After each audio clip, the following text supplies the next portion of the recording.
Oh, there we go. Sorry, I forgot to turn the mic on.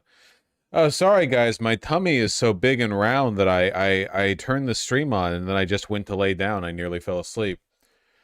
Oh, oh man. Holiday went great, by the way. Exchanged lots of gifts, had lots of food. Isn't that 2025 in a nutshell? Being big and round? Maybe. I don't know, kind of depends on what you've been up to, I imagine.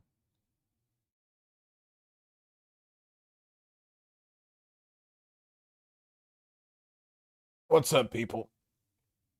Ugh. Biggest boy award? We need to turn the lights down in here.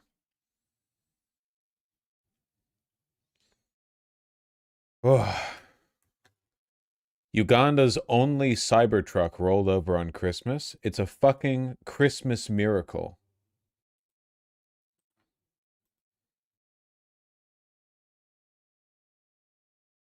And the video is hilarious. Ruined. Title ruined it. I'm reflexively contrarian. It's not funny anymore. Isn't Uganda's only Cybertruck rolled over not funny enough on its own? Do you really need to add to that?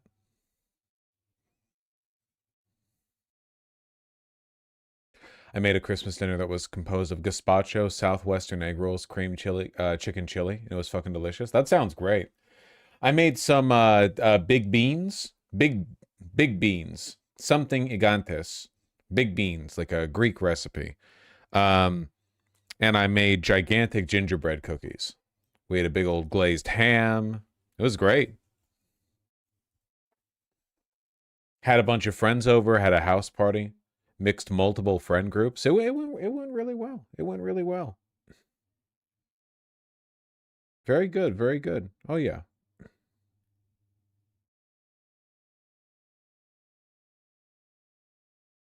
Look at that. Look at that ham.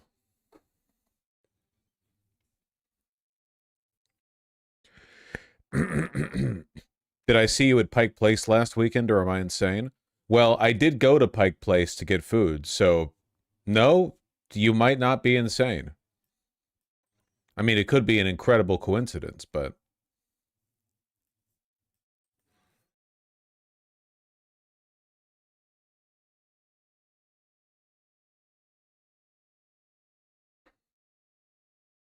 that looks incredible. Yeah, it's pretty good. My beautiful partner made it. Really put it together. Oh my god. I'm still digesting. I got it. I got it.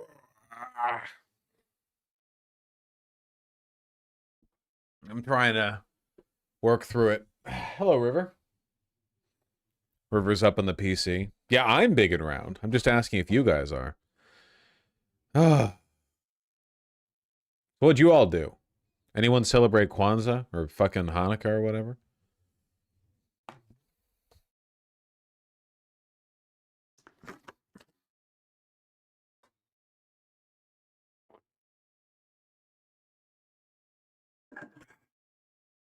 You get recognized in public like people often? I live in Seattle, so yeah. If I lived in like Omaha, it probably wouldn't happen as often, but over here in Seattle.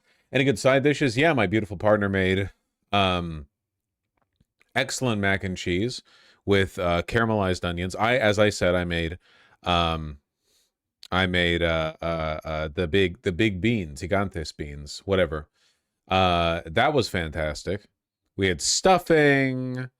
There was pumpkin pie. That's not really a side, you know. We had roasted carrots and Brussels sprouts. It was great. It was great.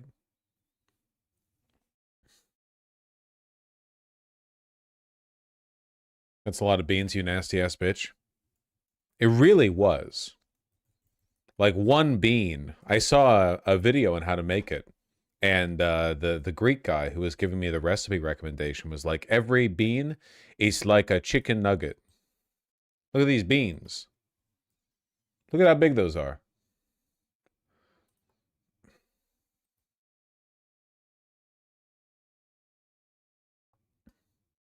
Big old beans.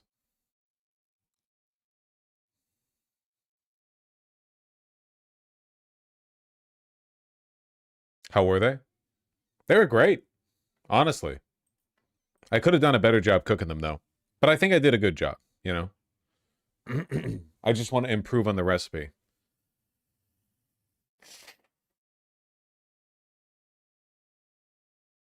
I could do without the olives. Well, I just pulled up a photo of the gigantes beans.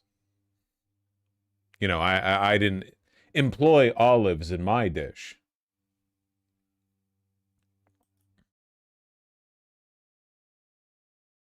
What were they called again? They're just called like gigantes, gigante, like giant, gigantes. It's Greek. So imagine how a Greek person would say gigantic, gigantes, gigantes, like that. Gigantes beans. They were very good. Very, very tasty. Gigante is Spanish? Well, that's how the Greek people say it, so whatever. Yeah, they're like big lima beans, basically. Hey, Athena.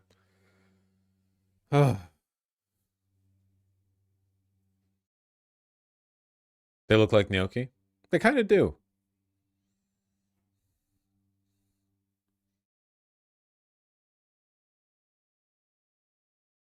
Beans are healthy and cheap. Unfortunately, the dried gigantes beans were $10 a pound. Not super common. I had to go to Pike Place and go to a specialty market to get them. But they were very tasty.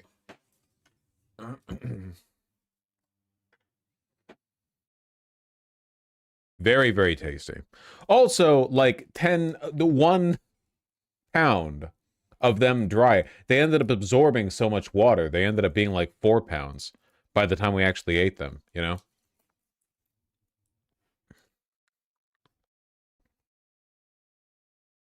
Favorite store in Pike's Place? Sorry, I live here. I'm not a tourist. So I don't actually go to Pike Place often enough to have an opinion. I'm in a wedding right now. Pay attention to the damn wedding. Honestly. Yeah, Greek giant baked beans. Look at that. Phew. They're very tasty. Speaking of expensive, I bought jasmine rice yesterday. It was $6 for a 5-pound bag. Is that meant to be pricey? I always get Calrose rice. Is jasmine rice, is that meant to be expensive? Because like $6 for 5 pounds of food that's going to turn into 10 pounds of food when you make it is pretty great.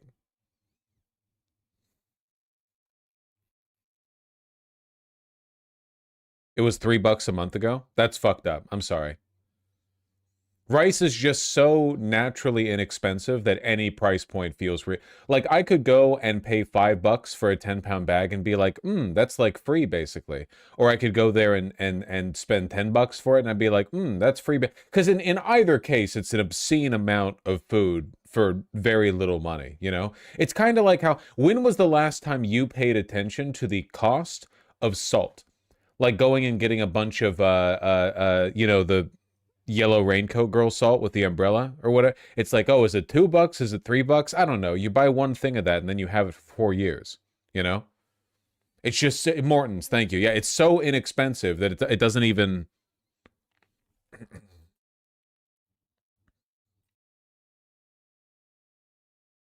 They are like a chicken nugget.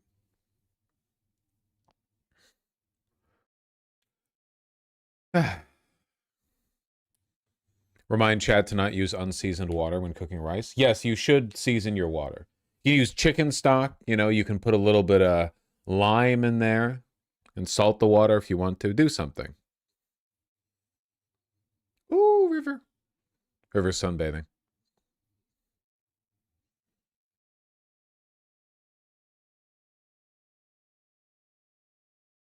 Were you angry in Pike Place, be honest? Why would I be angry? Wait, are you the person who asked me if you saw me in Pike Place?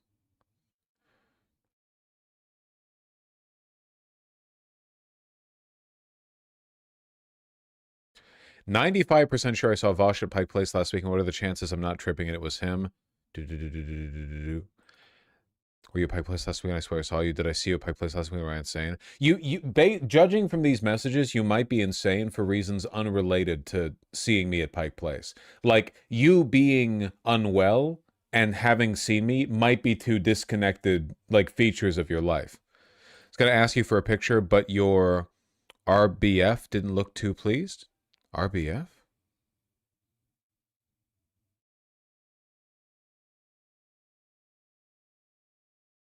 Resting bitch face. Oh yeah, I just have that. I didn't know if you lived there. Maybe a second guess if it was you. Were you angry at Pike Place? To be honest, no, I was having a great time.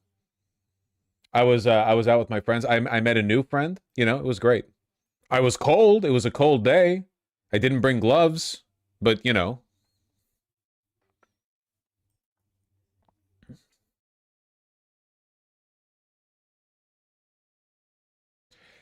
Damn, I need to go to Pike Place more.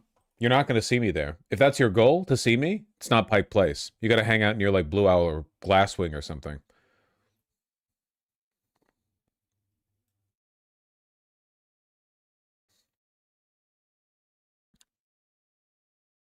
I saw him in my dreams again. Nurse! What even is a Pike Place? It's the Seattle tourist spot. It's pretty cool. It's like a big open market that's at the top of a bunch of layered stores. But a lot of the layered stores kind of suck.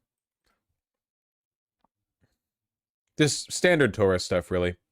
There are some good, like, farmer's market booths here. And some good vendors.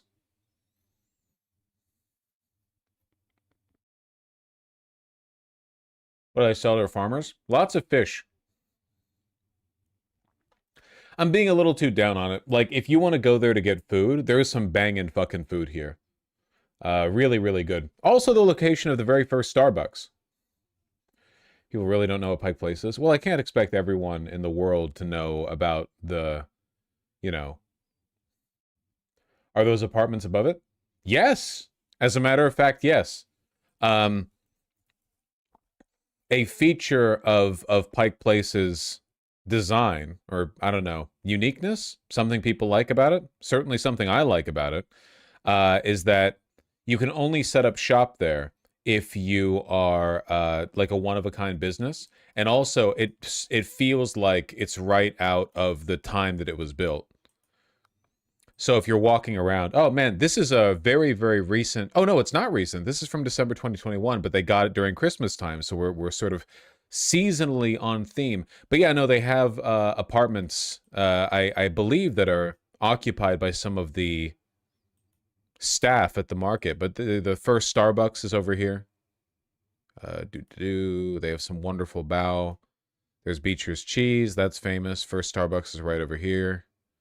Le Palma, where is it? Where is it? Where is it? Which one of these? So which one of these is the first Starbucks? See here? Tortilla Star. There we go. There's the first Starbucks. See, you can't open something up on Pike Place unless it's not franchised. It has to be the one and the only of that store. And at the time, this was the one and only Starbucks. So, you know. Can't go there anymore now. Yeah, they like shut it down. Aren't we boycotting Starbucks? Well, I don't fucking go to Starbucks. You have any idea how stupid you have to be to go to Starbucks in Seattle? There are amazing coffee shops everywhere. Why on earth would you go to a Starbucks?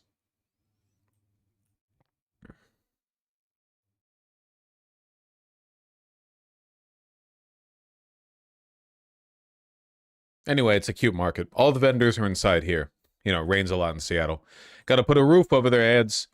But there's a famous fish market over here, and every day they toss the fish. They go, whoop, and they throw a big salmon, and the other guy catches it. Is Seattle weather like London? Nah, it's way sunnier in Seattle than London, you know? The only reason Seattle gets a reputation for being an especially cloudy city is because there are so many people who move up there from Los Angeles. If you've spent your whole life in Los Angeles and then you move up to Seattle, you're going to be like, oh my God, it's like London. It's not. It's sunny all the time here. It's sunny right now. Do the owners mostly live above their shops, or are they like mega rich? No. The vendors in here are like local craft market artists, you know? Um, they've been there for a while, sure, but these are not like wealthy vendors or whatever. Like there's people in here, they carve wood or they make like chopping boards or like there's one person that makes glass straws. They just have a little like booth, you know? It's a farmer's market. It's just a farmer's market that's famous and hosted indoors. It's good. It's good. I got a sushirito there that was buzzing. They got some good sushiritos in Seattle, 100%. Yeah. But yeah, basically you've got the farmer's market that's in here and you've got food and crafts and stuff. And then if you go all the way, you can kind of see in through here. See, you can see they got, and there's like tourist bullshit, like t-shirts, 25 bucks, you know, whatever, crap like that.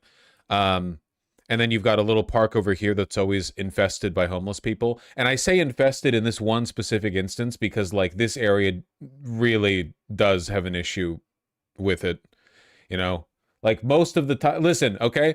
Most of the time, I think that homelessness is bad for the homeless. In this specific triangle of grass, I think homelessness is bad for me specifically. If you live here, you know. Um,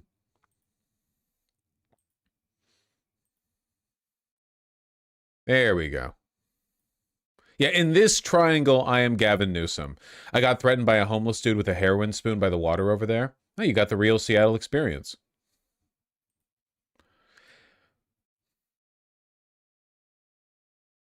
Anyway, and now we continue down this road, and it slants down, and you end up on the underside of the... Oh, is it not going to let me proceed beyond here? Oh, that's unfortunate.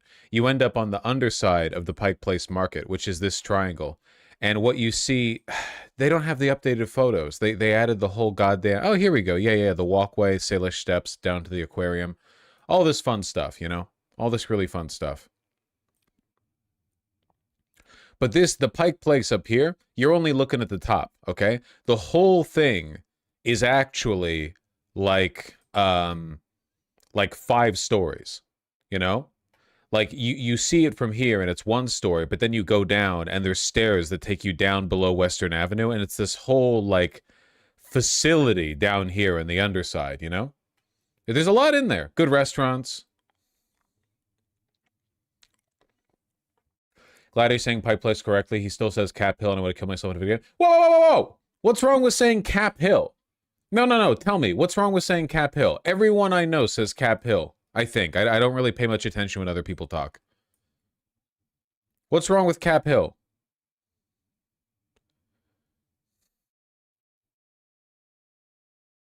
It's pronounced Cape Hill? No, the fuck it isn't. What the fuck are you talking about? Don't say that. I'm very gullible, okay? Don't say that shit to me.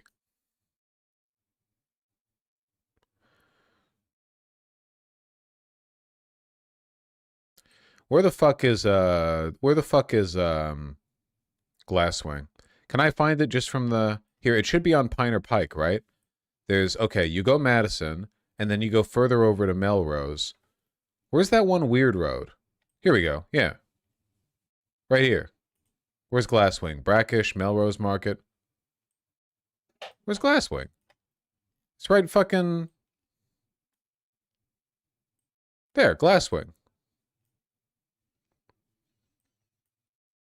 Bomb store right here. Okay? If you are ever visiting Seattle and you have a large amount of money and you like Japanese fashion and or ceramics and or perfume and or plants, you should go in there. They do not have bombs.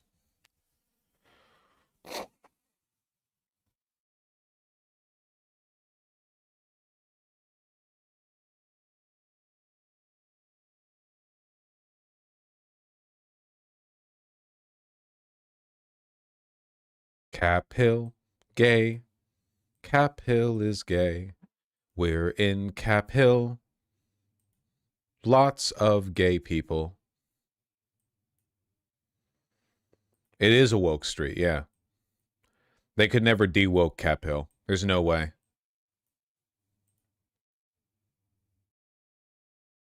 It's not possible. The good part of Cap Hill? Is there a good part of Cap Hill? This place is a fucking pit. It's the dynamic, okay? There are places that are clean and nice but not cultured, and there are places that are dirty and grimy but cultured. And that's like the trade-off you have to accept in America. You have to accept it in America. You can't have both. What the fuck is this? Is it Cap Hill or The Hill? Does it really matter? I'm 51. I've lived in Seattle my entire life. I've never heard anyone call it Cap Hill that wasn't from out of town. Well, what the fuck? Cap Hill? It's Capitol Hill. I call it The Hill amongst friends, but Capitol Hill with it. Nobody calls it Cap Hill? I guess all of my friends are also transplants.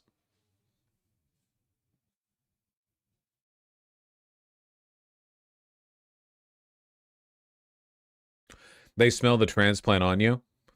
Yeah, they can tell when I call it The Five.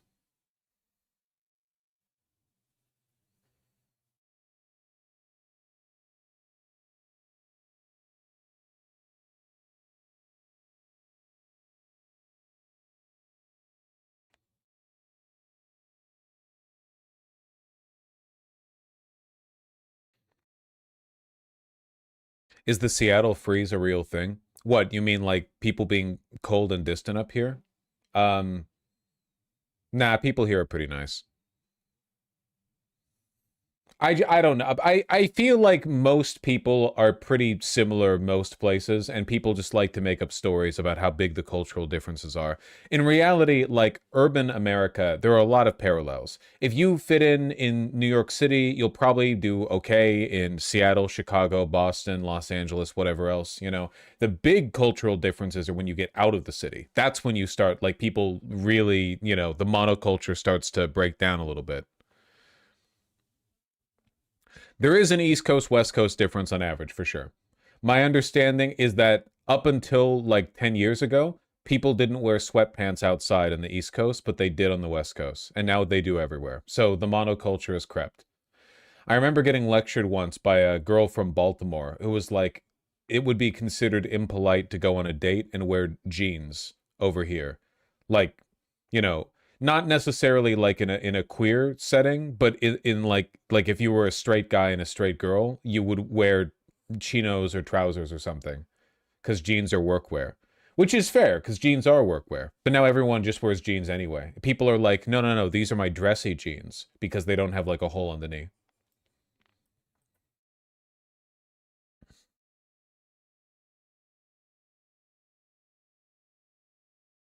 This is my dress hoodie, my Sunday jeans.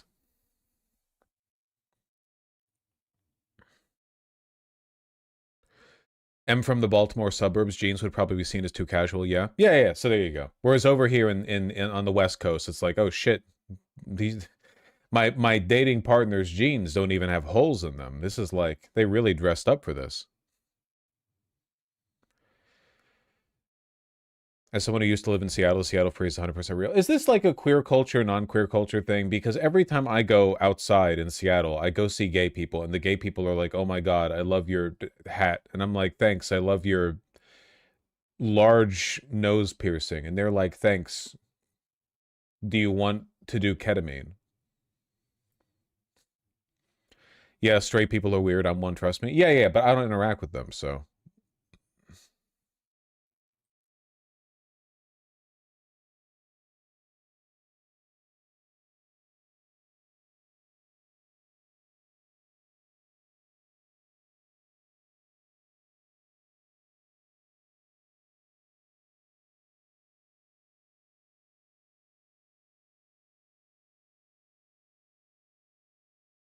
nobody's out.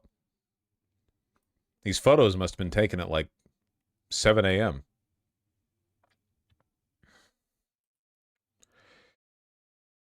More gay, holy shit. I mean, yeah, it's Cap Hill. Or sorry, Capitol Hill. It's the hill. It's the hill. What do you mean the hill? Oh shit, I just went inside. It's fucking bright in here. Oh my god.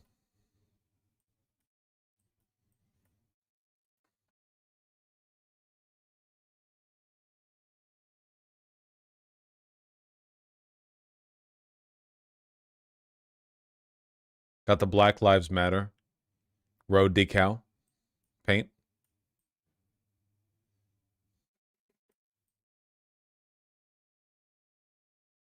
How'd they fit the car in there? Good question. Good question. Is that still there? Yeah, it's still there. Oh, we're near the pig station now. Oh, the pig station. Oh, you know what it means? We're near the pig station. That means we're near fucking Momiji's. Let's fucking go! Fuck, the FedEx truck is blocking it. Ah! There we go. Momiji's. Good sushi.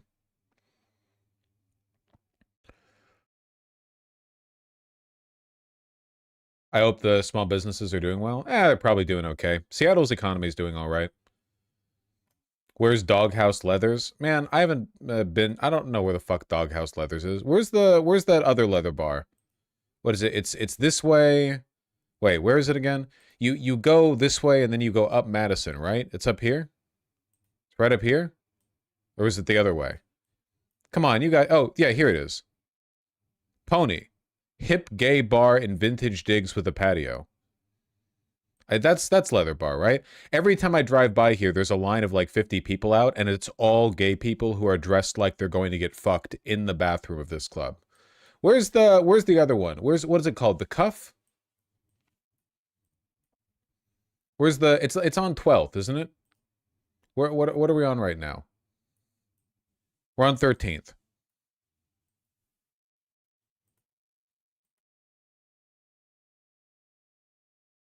Oh god, this intersection is so fucking confusing. Where am I? Hello? Where is it? The Cuff is right by the Skillet. And Skillet is this way, isn't it? Right?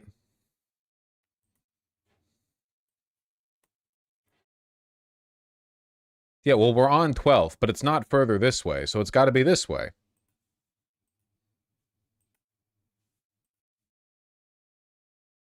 No. I think I lost it.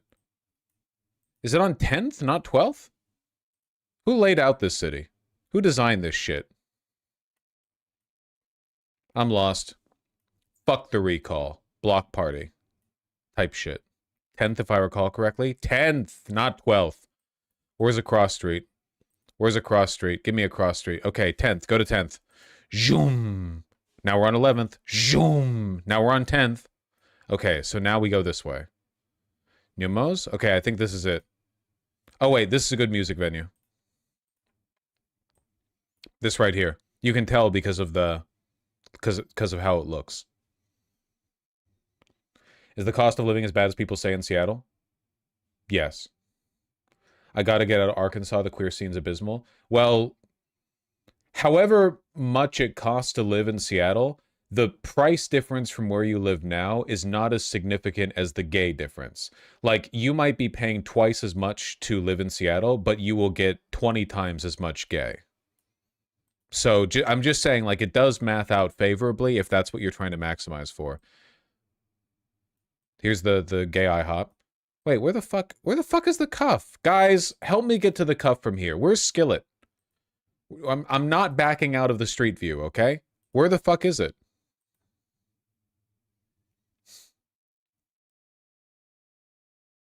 It's past Madison, right? It's south of Madison? I saw that place just closed down. Yeah, it just closed down, but like the remnant, the ghost of you needed to go right, Lamau. Really? It's west? Stop and ask for directions. Homosexual. Fuck, there's no one near me. Homosexual. There we go. That's a student. They might be straight. We don't know. Not my business. Okay, we're on Broadway. It's not on Broadway. Are we going up Madison further? No, we're not. We're barely even in Capitol Hill now. What do you mean we had to take a right? This isn't it. Look, this doesn't even look gay. We're around industry now. Not industry. We're around business now. Also, won't jobs pay better? Yeah, minimum wage in Seattle is like 21 bucks an hour. Who usually drives you or your partner? I always drive, but there's a difference between fucking driving and Google Street Viewing, okay? Where the fuck is the cuff? I'm finding it, okay? I think it's south of Madison. We're going south of Madison. Okay, we're near it. We're within 4 blocks of it right now. Okay? We're within 4 blocks of it right now. Oh, this is the Pony. That's the place where all the gay people line up. Okay, wait. Wait, I think it's on Union, because Skillet's on Union. That's Skillet. Which means... Fuck. No, we're in residential. Here. Yes. There we go. We found it. We found it, boys. Wait. Chop suey. What? Oh, here we go. Diesel. What? Where's the cuff? Did I mix up Diesel and the cuff?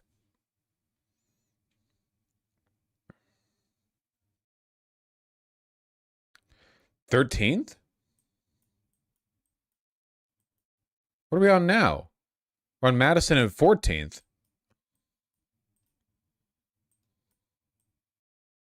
That's gay. Okay. That's the Pony. That's not the cuff.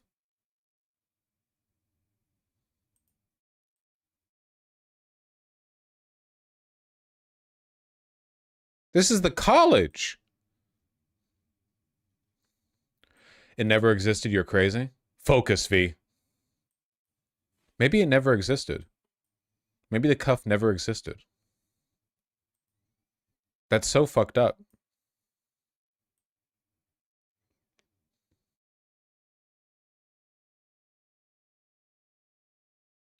Pine and 13th? I thought it was Union and 13th. Somebody said it was Union and 13th. Huh? Huh? Huh? Huh?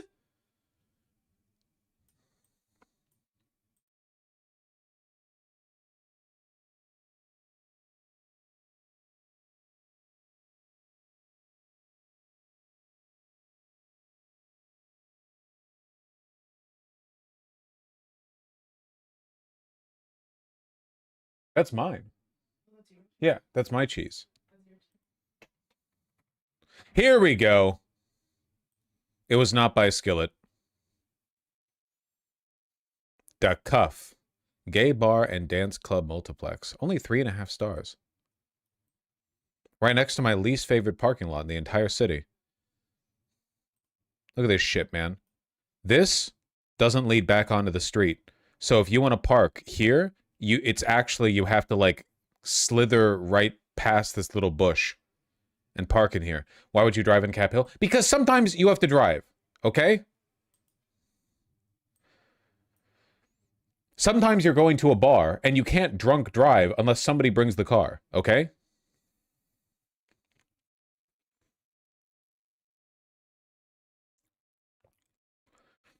Is it hard to be Carlos in Seattle? Depends on where you live. In Capitol Hill? Not really.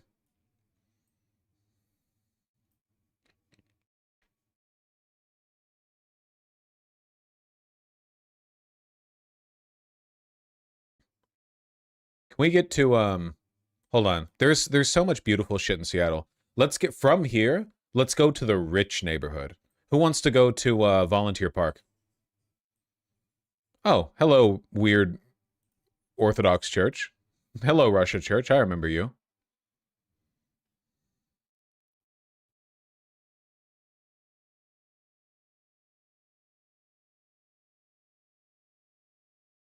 Zoom. Zoom. Love the tree cover. We're on 13th. Does 13th intersect with Volunteer Park? Or do I have to go, like, east or west? Okay, we're on Mercer. I think that we're just going to hit Volunteer if we keep going this way.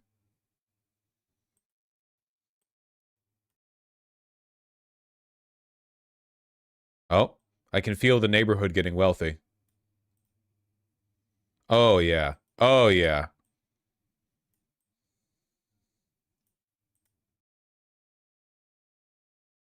There are some fucking massive estates over here. There's this one, it's so fucking gaudy. It's got two big, like, stone lions guarding the front, and there's a metal plaque over the entrance steps that says the family estate. Like, it says the family name.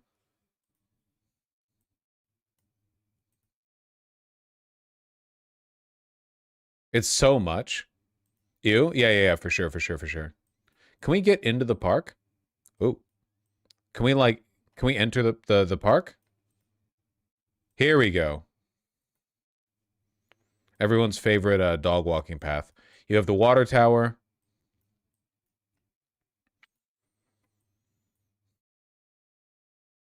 This is where you live. I live at the bottom of the reservoir over here.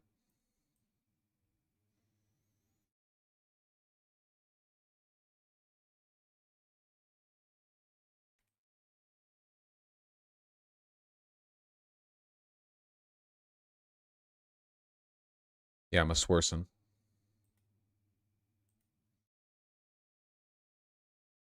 Hold on. Can I find, one second, can I find the building that is inexplicably Chinese? It's somewhere over here. It's a big apartment building.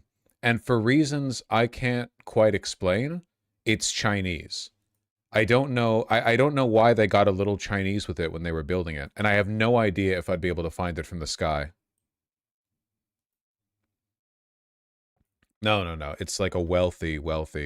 It's got to be somewhere here just south of the park. But I don't remember what makes it Chinese. It's hard for me to describe because I don't really like remember, but you'll know when we look at it. It's also a big fucking building. So I think I can just drop us in front of any big building. Nope, not this one.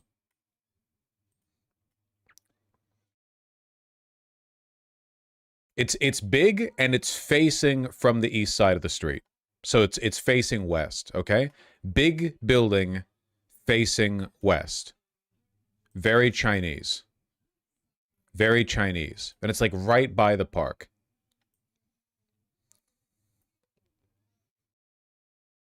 Big Chinese, big and round. No, very big and square, actually. Big and square. It's on a residential. Hmm. Is it right south or is it like next to God damn it. It's not right next to it. It's got to be somewhere down here. Oh, I really hope I can find it because I've talked it up now.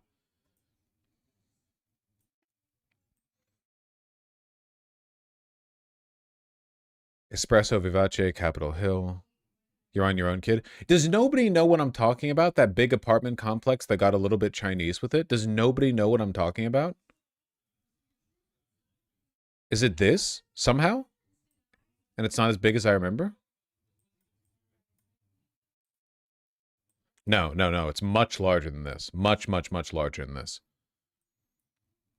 I feel like I should be able to see it pretty easily because it's clearly larger than those. It's so tall. It's so majestic. Sorry, the most we can do is recommend a local Panda Express. I'm pretty sure the closest Panda Express is in the fucking Bellevue Mall, which sucks because everyone likes Panda Express. Okay, I think it's also on the north side of the block. So it would be on the northwest side of a block corner. Come on. Come on. I need to find it now. I'm not going to be satisfied unless I can find it. Is it like one of those temple-style buildings? Um, Go 3D to see the height. How do I do that? How do I go 3D? How do I do that? You've hyped it up so much. Yeah, it's going to be super disappointing now. Now that I've hyped it up this much, but I remember it being like really, really, really close to the park, like somewhere right around here. It can't be this one because it was on a straightaway. It was on a straight street. Google Earth for 3D. We're not going to Google Earth, okay? We're finding the Chinese building.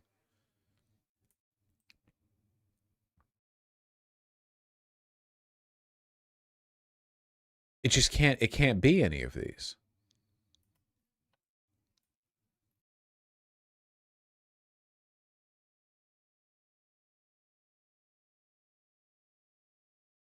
Plaid Apartments? No, no, no. It was much more elaborate than this. It was like a big Chinese fortress. A big Chinese fortress.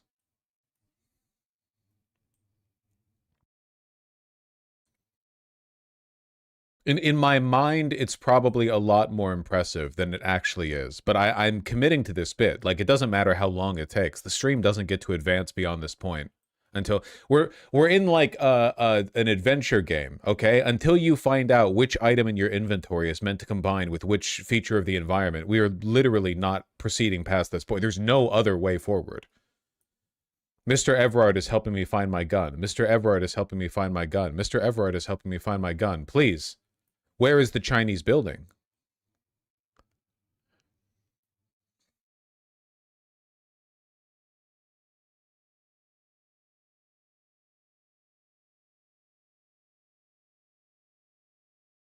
Or should I look in Capitol? No. It's somewhere south of the park.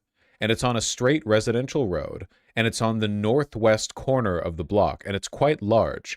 And if you saw it, you would go, oh, that's a Chinese building.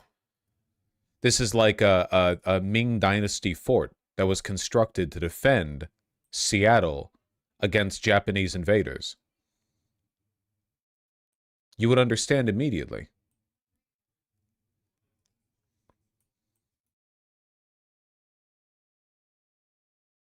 It's not a temple? No, it's an apartment building. Is it the Chinese Museum? No. It's an apartment building. East Kong Yik. Okay, I'm going to look at this, but it's probably not this, because I don't think... No, it's not that. You're not going to get it. No, it's not in the fucking Chinatown district. You think I would remember if it was in the Chinatown district? Different. Jesus Christ. Googling Chinese building Seattle and thinking you're going to outwit me, the guy who lives here. It's somewhere south of Volunteer Park, okay? Work with me. Trying to remember, when did I last... It might be like in this area, like in the south, like southeast. Could it be this big building? No, surely not. No. That's just a regular big building. That's not... No. The size is way off. The size perspective.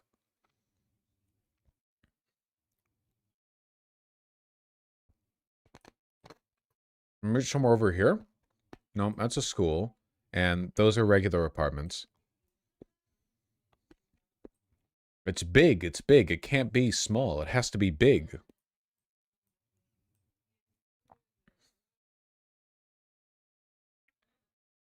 Why don't you use 3D mode in Google Maps? It won't solve the problem. You don't understand. You don't understand the nature of the challenge. A lot of you don't understand the assignment, frankly. These streets are too big. It can't be those. Where could it be? Did they demolish it? Did it disappear? Was it an illusion this entire time? Does nobody remember the Chinese apartment building?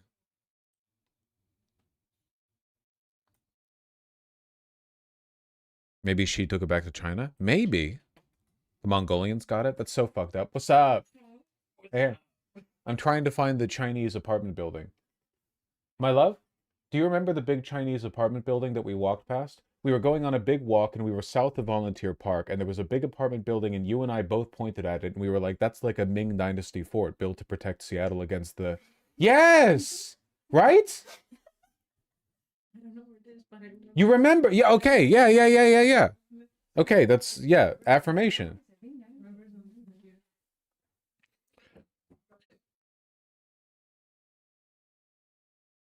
Why isn't he searching for apartments? Yeah, I'll just narrow my search down by looking for all the apartments in Seattle.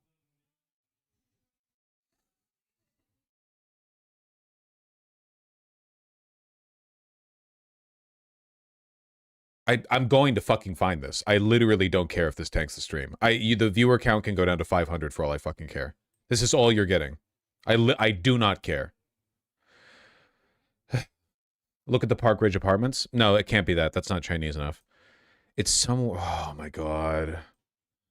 It can't be this far south of the apartment, because this area is not wealthy enough. This area is not... This is like the dredges of Capitol Hill. This is where the gay people live, okay? Not where the wealthy families live. It's this area with better tree cover. It's got to be somewhere in this area.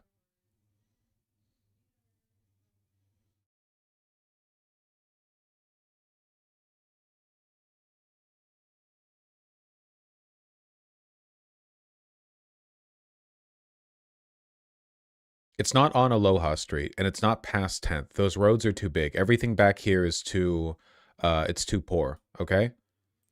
Poor boy hours. Can't be that. It's not the Midtown condo. We looked.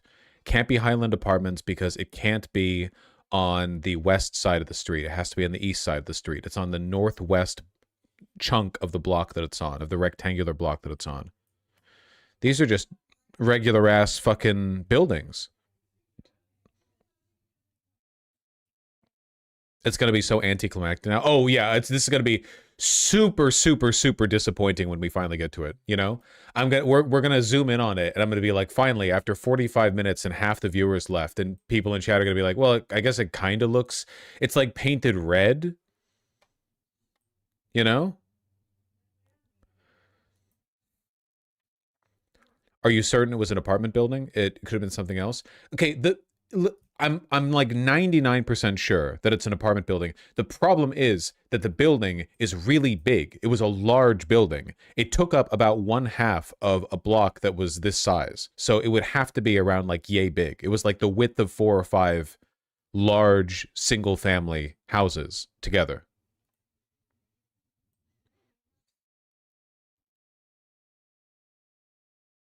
It was like residential building, residential building, residential building, residential building, and then the big old apartment, I think. Are you sure? No, of course I'm not sure. I'm stupid, and I have a bad memory.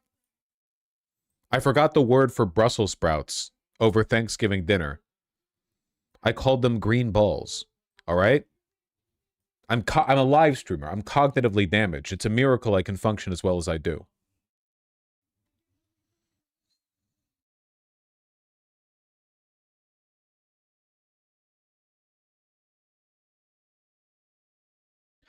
Alzheimer's is knocking. It's been knocking my whole life, buddy. My entire fucking life. Every morning I wake up and I hear, you know? Check 622 on 13th.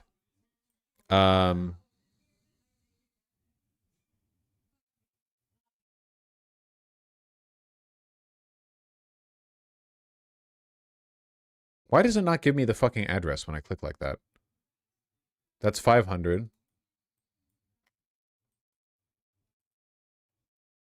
That's 603. Is it this one? Wait, I think you might be right. I think it might be this one. The rounded roof? Yes. You were right. We got it, boys. Fuck. Why did I do that? Go back down there. Get back in. See? Isn't it Chinese? They did get a little Chinese with it.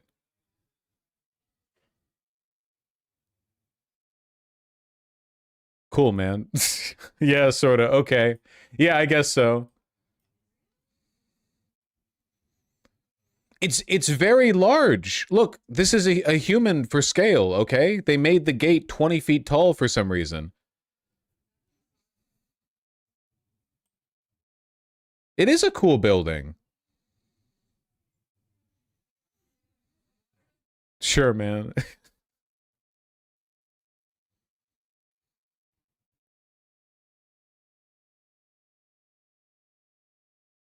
Said it was way bigger than it actually was. Yeah, well, you know. You know how memories are.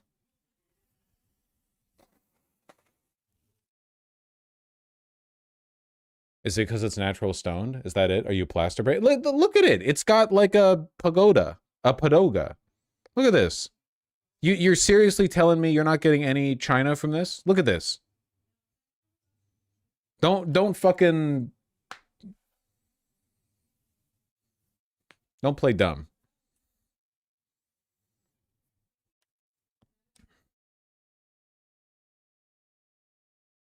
Fun fact, it was built in the 80s and they don't allow dogs.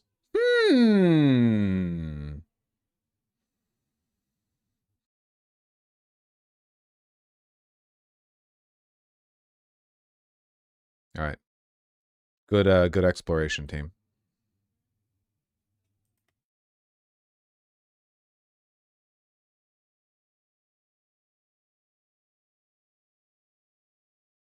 That took a whole hour. It did not take an hour. Shut the fuck up. And even if it did, I wouldn't regret it. And that's Seattle. That's all of Seattle.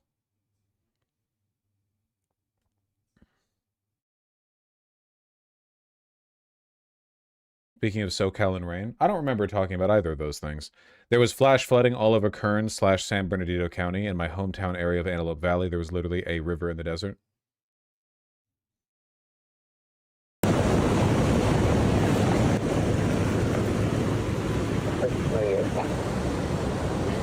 Cool.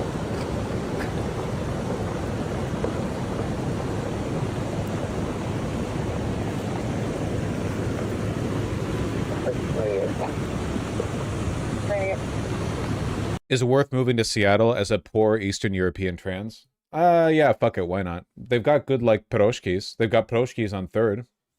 They sell piroshkis. Look, Seattle's super expensive, but here's what the deep state doesn't want you to know. Seattle's minimum wage is so high that the cost of living up here isn't, like, that bad. It's not that bad relative to places like New York or Los Angeles. If you scale the average wage to the cost of living here, like it's still very expensive, but there are worse places. Do you prefer living in Seattle over LA? Oh my God, yes. You will need a roommate though, for sure. Yeah, but you're all gay. You're gonna have a roommate anyway. How does Seattle compare to Portland?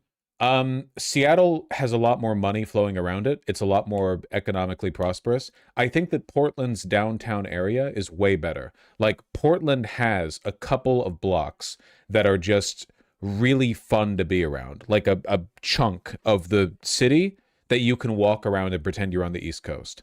And the food there is pretty good. But I think that overall, Seattle is better. In my opinion, Portland is better to visit and Seattle's better to live in, but that's also, like, I'm biased, right? I don't know. Seattle does have worse traffic, and it is much hillier. So hilly. Oh yeah, Seattle's also much, much more beautiful. That is also very true. Portland is very white, though. Well, yeah, Seattle's pretty Asian, I guess. If you're interested in the natural beauty of the world, there's no beating Seattle. Seriously, the Pacific Northwest is a impossibly beautiful part of the world, and you are so close to so many wonderful places to hike or whatever else here. Even if you just want to stay in local parks, like this whole area, the fucking Arboretum Trail is super, super nice. The Arboretum Trail, Interlaken Park is super nice. Look at that. You're in the middle of a dang city.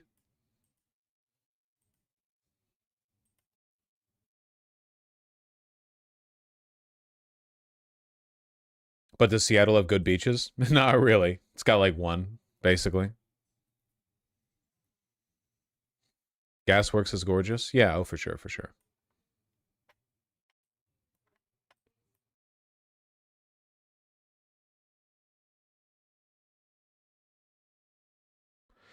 Why are the other beaches bad? Because Seattle's not by the ocean. There aren't strong waves to wear down the rock into sand. So a while away from the ocean, actually.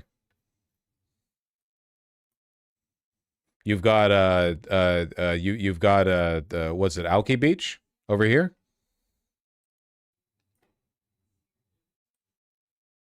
Cloudy day. Not really the best show.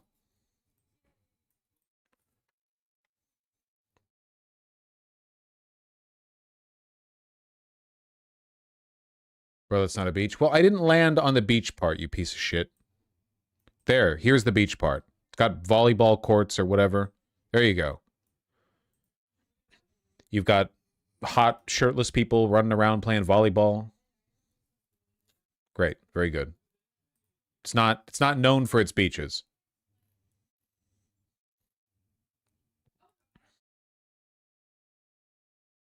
Can go up to the Cascades. Look at all that. Look at all that.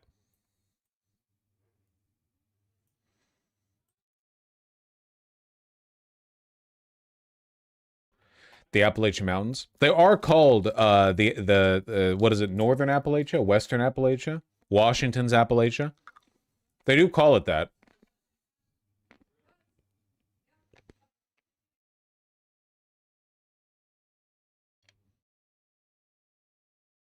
Yeah. This is like a 2-hour drive from Seattle. How fucking crazy is that? Look at how high up you are. Look at the valley down there.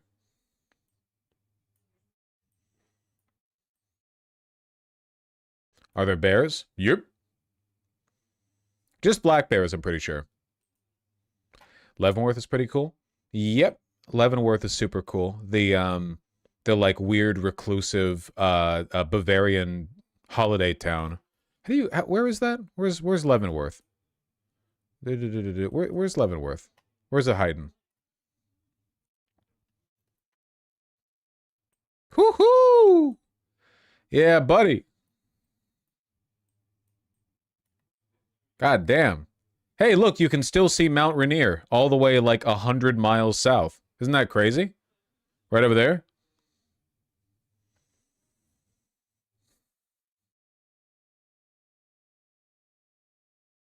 The air thin up there? You know it.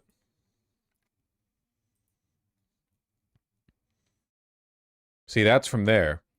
Mount Rainier is all the way down here. Fucking bajillion miles away. Hey, drop that. Yeah. That's high up. Somewhat 14,000 feet? 2.5-hour drive from Seattle. Though you're not getting yourself up here unless you're a very talented individual. You ever been to Rainier? Yeah, I've been to Rainier in the Cascades. I have not been up this high. The trails do not take you this high. If you want to get up this high, you need to risk your life a little bit.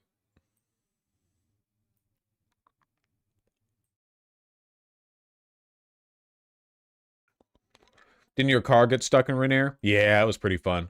Nearly fell off the damn mountain. Look at how high up you are. You're well above the clouds. Whew!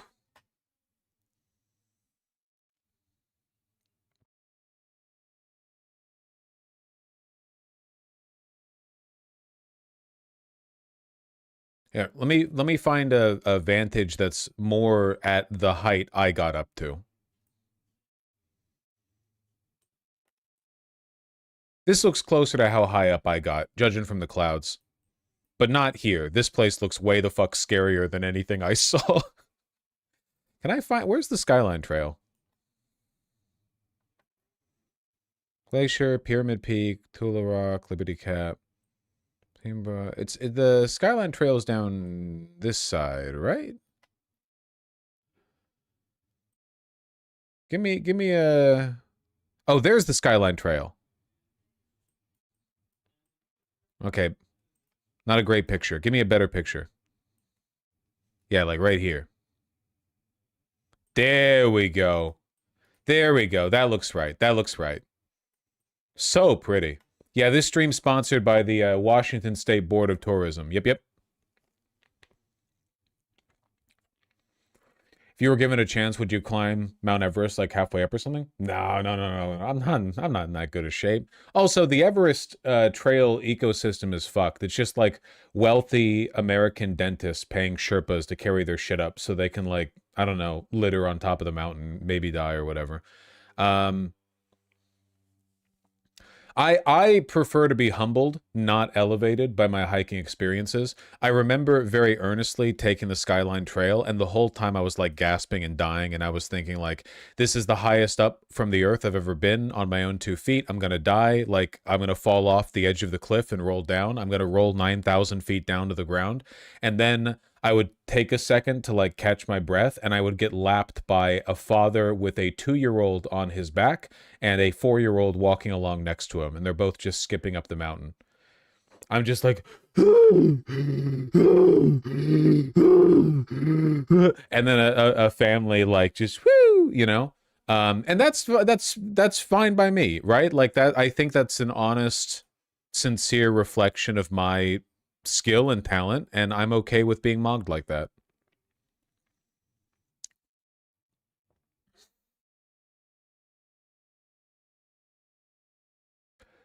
Were they laughing at you? No, they were. Everyone's super chill. Dude, go hiking. Literally everyone on a trail is nice. It's crazy.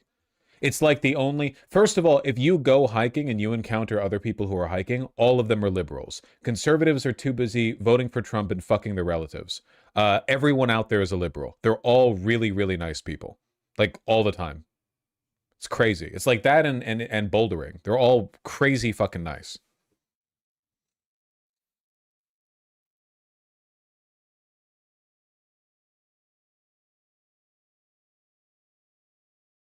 Yeah, conservatives hunt, liberals hike. That's why the conservatives are fat. And me. The conservatives and me. uh,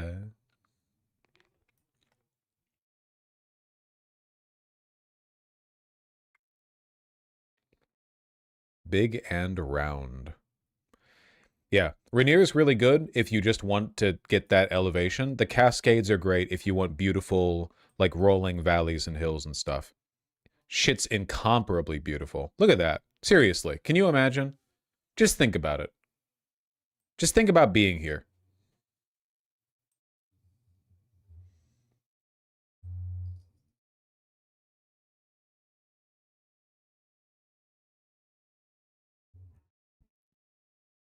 I can't imagine I'm in Norway. Yeah, that's fair. That's pretty fair.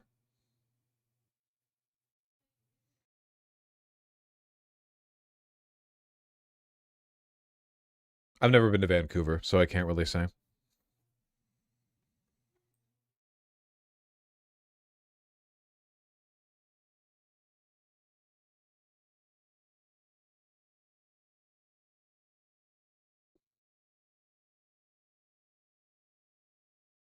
Shoo.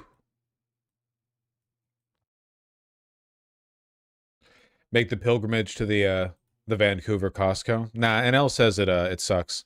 It's just like old Asian ladies shoulder checking each other.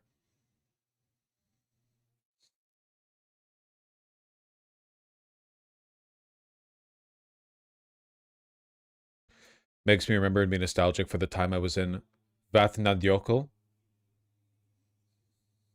Did I get that right?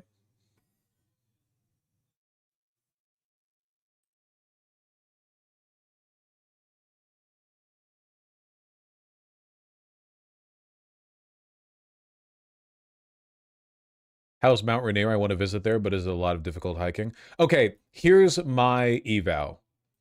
All right.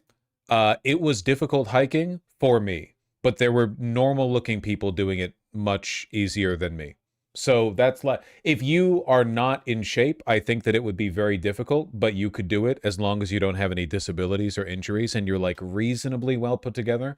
But if you're even a little bit athletic, I think that you could do the extended Skyline Trail just fine. It's like 4.5 hours, 1800 elevation gain, something like that, you know? Yeah, I'm a live streamer. If I can do it, you probably can too. Medium difficulty. I think it's considered hard difficulty by like the nerds who it okay, it would be considered medium difficulty to people who hike regularly and hard difficulty if the difficulty was getting judged to accommodate the skill level of a regular person. You know what I mean? Does that make sense? It's like Silk Song is a hard game if you're talking to a general audience, but if you're talking to somebody who's been playing games for 20 years, it's like, yeah, it's like a reasonably tough game, you know. It's not like Kaizo Mario or fucking whatever, you know. It's not mythic rating, but yeah. Look at how blue that is. It looks fake.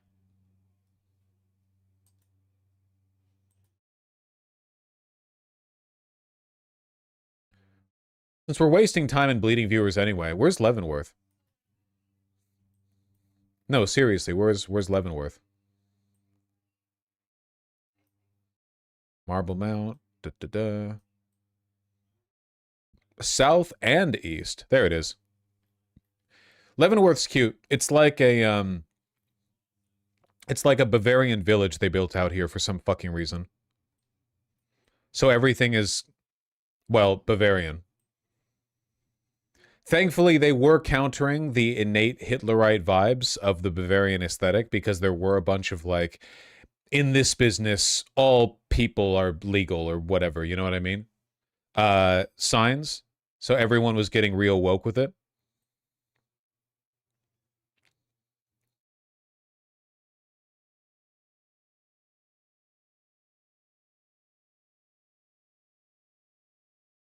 Doing the wokey pokey. They really commit to the bit. Even their hospital is Bavarian. Like it's every building. It's like the whole thing's HOA or whatever. Every goddamn building is built like this.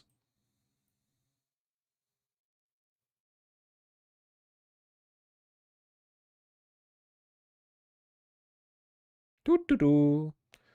What's the name of the town? Leavenworth. It's like a Christmas village, you know? Like you come here around Christmas time and everything's all over the top.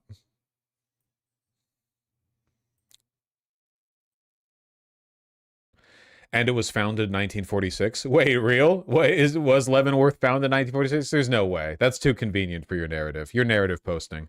Your agenda posting right now.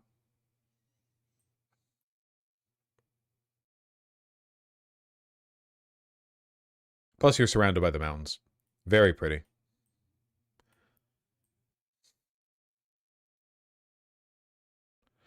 Does this place have Nazis? Now, everyone I saw here was woke. In fact, when I went here, there were some locals protesting by the road with, like, fuck Trump signs.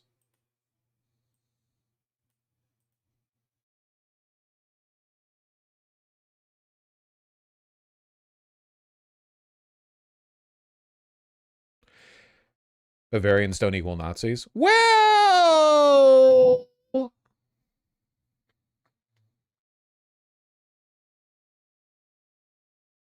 Well... What's the most beautiful state you've been to? It's Washington. Washington's definitely the most beautiful state I've been to. As long as you stay out of this part. God, this place looks like a pit from the sky, you know? Stay in the green part. You'll be fine.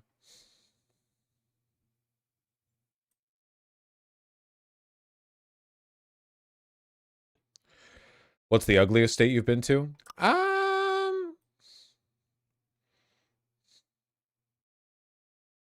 Florida's not that ugly if you know where to go, but the parts of Florida that I've been to were not pretty. Hell yeah, brother.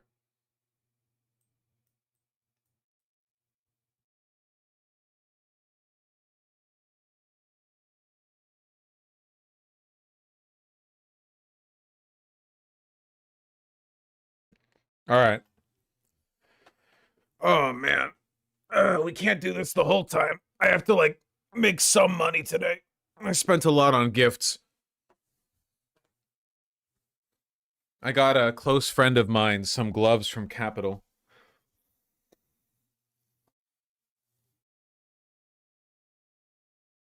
The Onion supports you on the water agua issue. How different could purified and distilled water really be? Thinks humidifier owner about to enter world of shit. You know what would have been a great accompaniment to this that I didn't really think of at the time?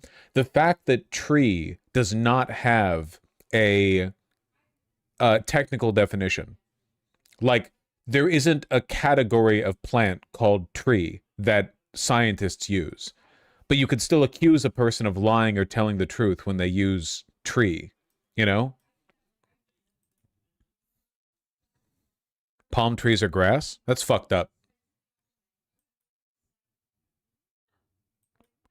Like vegetable? Yeah.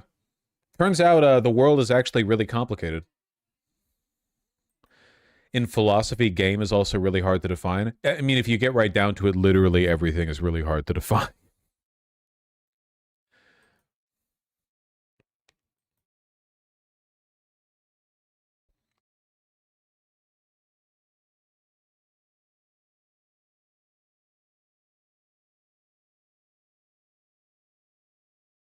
Including woman?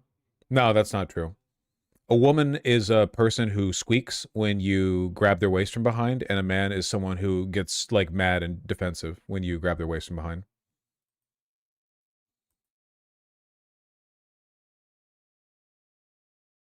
The only yet found like a taxonomical classification that includes everything and has no overlap.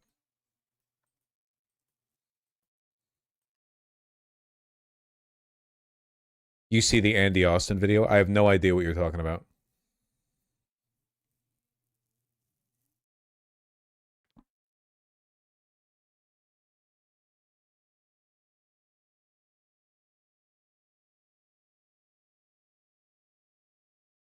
And Austin, not Andy. Any Austin is fun. So you guys have you've now named 3 YouTubers. What are you talking about?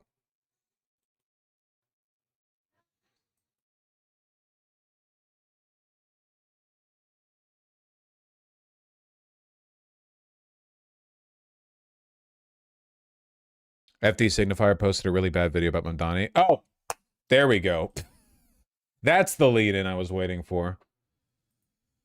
Not trying to drama farm, but he had a lot of really divisive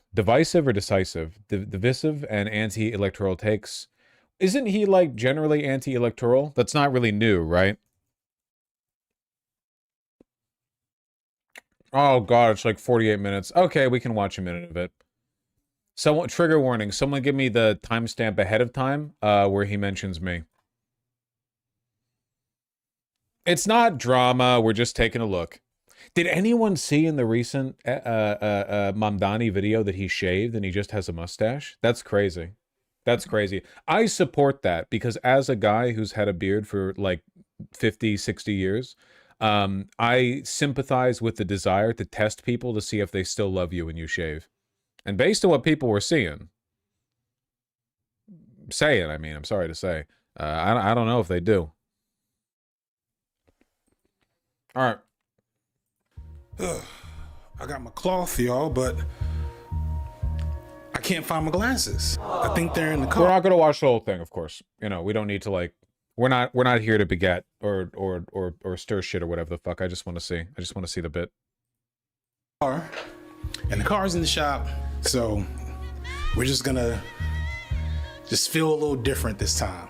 I still see fine. I might have a headache when this is all done. That's unfortunate. Okay.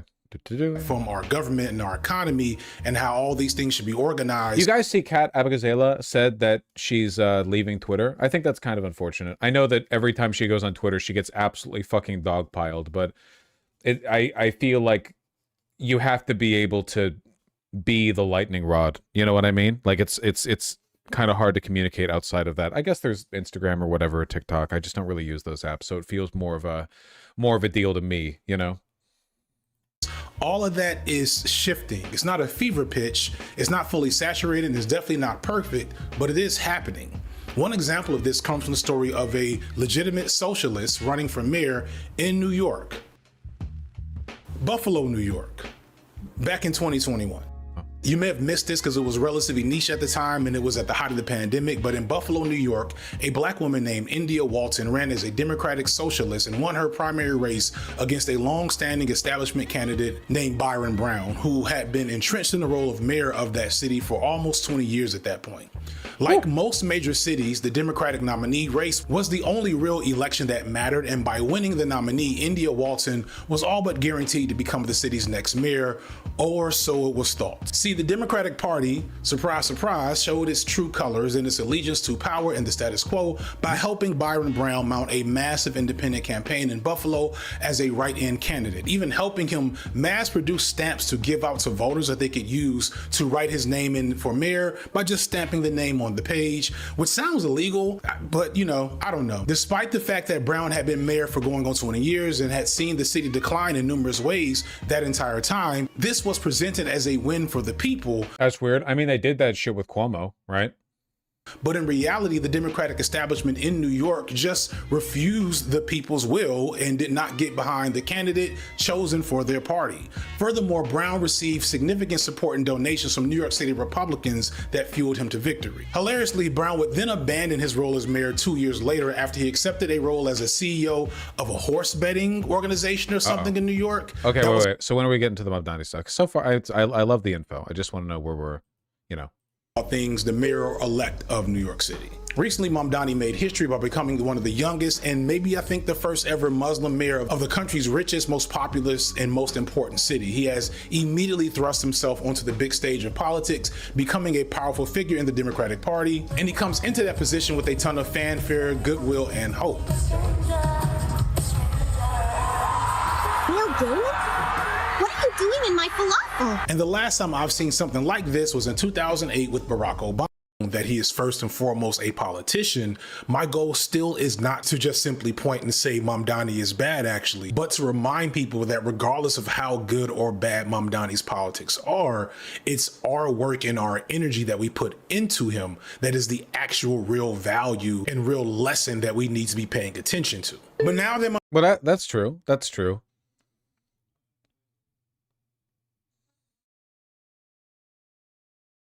They never shut up about Obama. Well, but that's true though. Like Obama had a similar energy and fanfare. If you're just talking about like energizing people, yeah. Obama back in 2008, that was like a that felt insane back then. Yeah. I wasn't like a crazy leftist. I was fucking like 14 years old or whatever back in 2008, but no, he really energized people. Obviously it turned out to be a smokescreen, you know. Disillusioned many people. Mamdani's actually won, and I got that bit of shade out the way. We can stop crafting a narrative around Mamdani that he is our Marxist-Leninist brown king by way of Africa, and say that regardless of his many flaws that we'll get to, Mamdani good actually.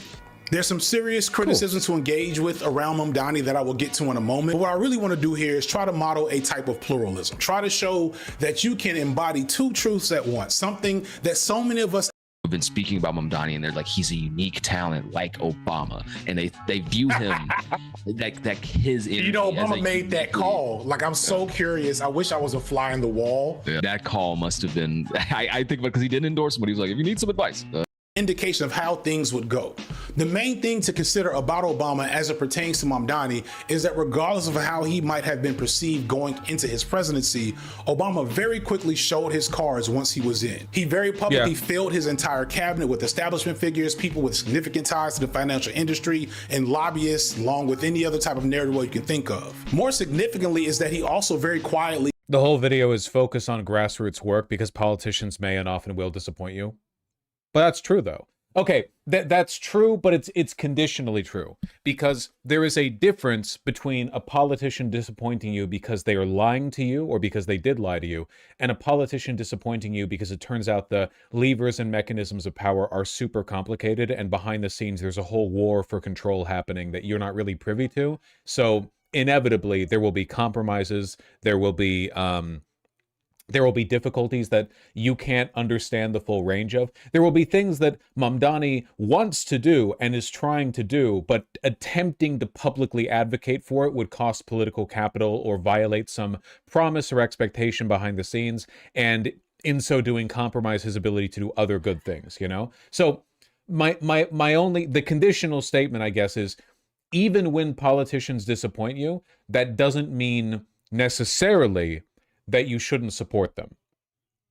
You know what I mean? Because sometimes, even if you're disappointed, they're still like really pushing the envelope forward. If every single time a lefty politician gets, they get elected and everyone's like, well, we're not going to invest our faith in the system. Let's focus on grassroots work. We guarantee they no longer have the public mandate to get anything done, which means they can't get anything done, which means we kind of guarantee that they will disappoint us, We gotta hold them up.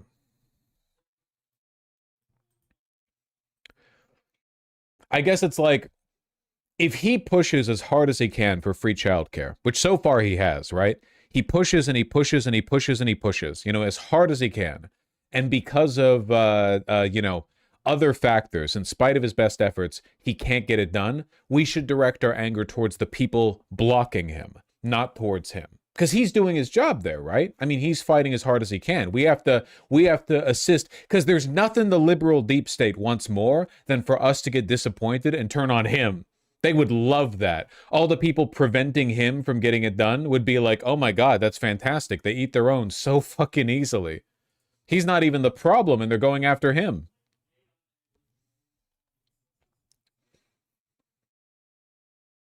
At 23:30, he criticized Mamdani for not winning black people in the primary. Man, you've really like scoped out the disagreeable parts, haven't you? You know what? Sure. Fine. If you really want me to, okay. He's not black enough or something. Let's go. Bit of skepticism because Mamdani had a lot of young progressives in New York very excited about him and hopeful for his chances. This culminated in a dominant win with the Democratic primary in New York. However, when the results of that win were analyzed, Mamdani was shown to have actually significantly lost the black vote in New York, something that if it happened again might lead to him losing the general. However, this proved to just be another opportunity for Mamdani and his campaigners to show how talented they were, because by the time the final election results came in, Mamdani had considerably changed this outcome and the black vote ended up being his most supportive base. Specifically, I want to point out black men because people... Gulan 24. The way you framed this section was a little bit disingenuous, don't you think? You said at 23:30 he criticizes Mamdani for not winning black people in the primary. Is that like the vibe you get from this? Come on. Now you are drama farm. That's drama farming. It's not just getting good content. You're actually drama farming at the cost of good content. Because I come in, I'm looking, I've got my race jokes prepped. I'm ready to make self-debasing comments as a white boy. Gonna pull out the, you know, the top tier comedy on this one. It turns out there's nothing wrong with what was said, you know?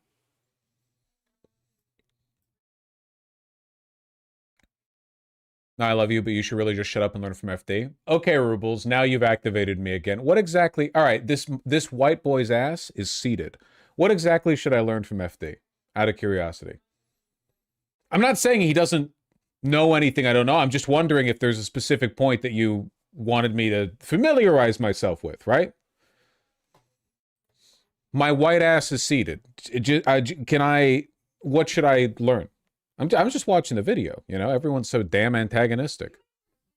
Antagonistic in this direction, antagonistic in that direction. Be more black. I'm trying! I say unk. People swear to God that we're secret Trump voters and Republicans, and this has never been true. It is so untrue. I'm going to leave that alone for now. We'll touch on it some other time. I got several other videos talking about it. This switch up... Well, it's not that black Democrats are secretly Republicans. That's idiotic. It's that many black Democrats are reactionary, at least relative to the Democrats. Because again, if you're right-wing and white, you vote Republican. If you're right-wing and black, you probably still vote Democrat. So there's not as much filtering there, you know, like outside the Democratic Party. What's up? You heading out? All right, take care. Thank you. Looking good. Yeah, dap me up through the door. On camera? No, get out of camera. Okay, there. Good enough. See you later.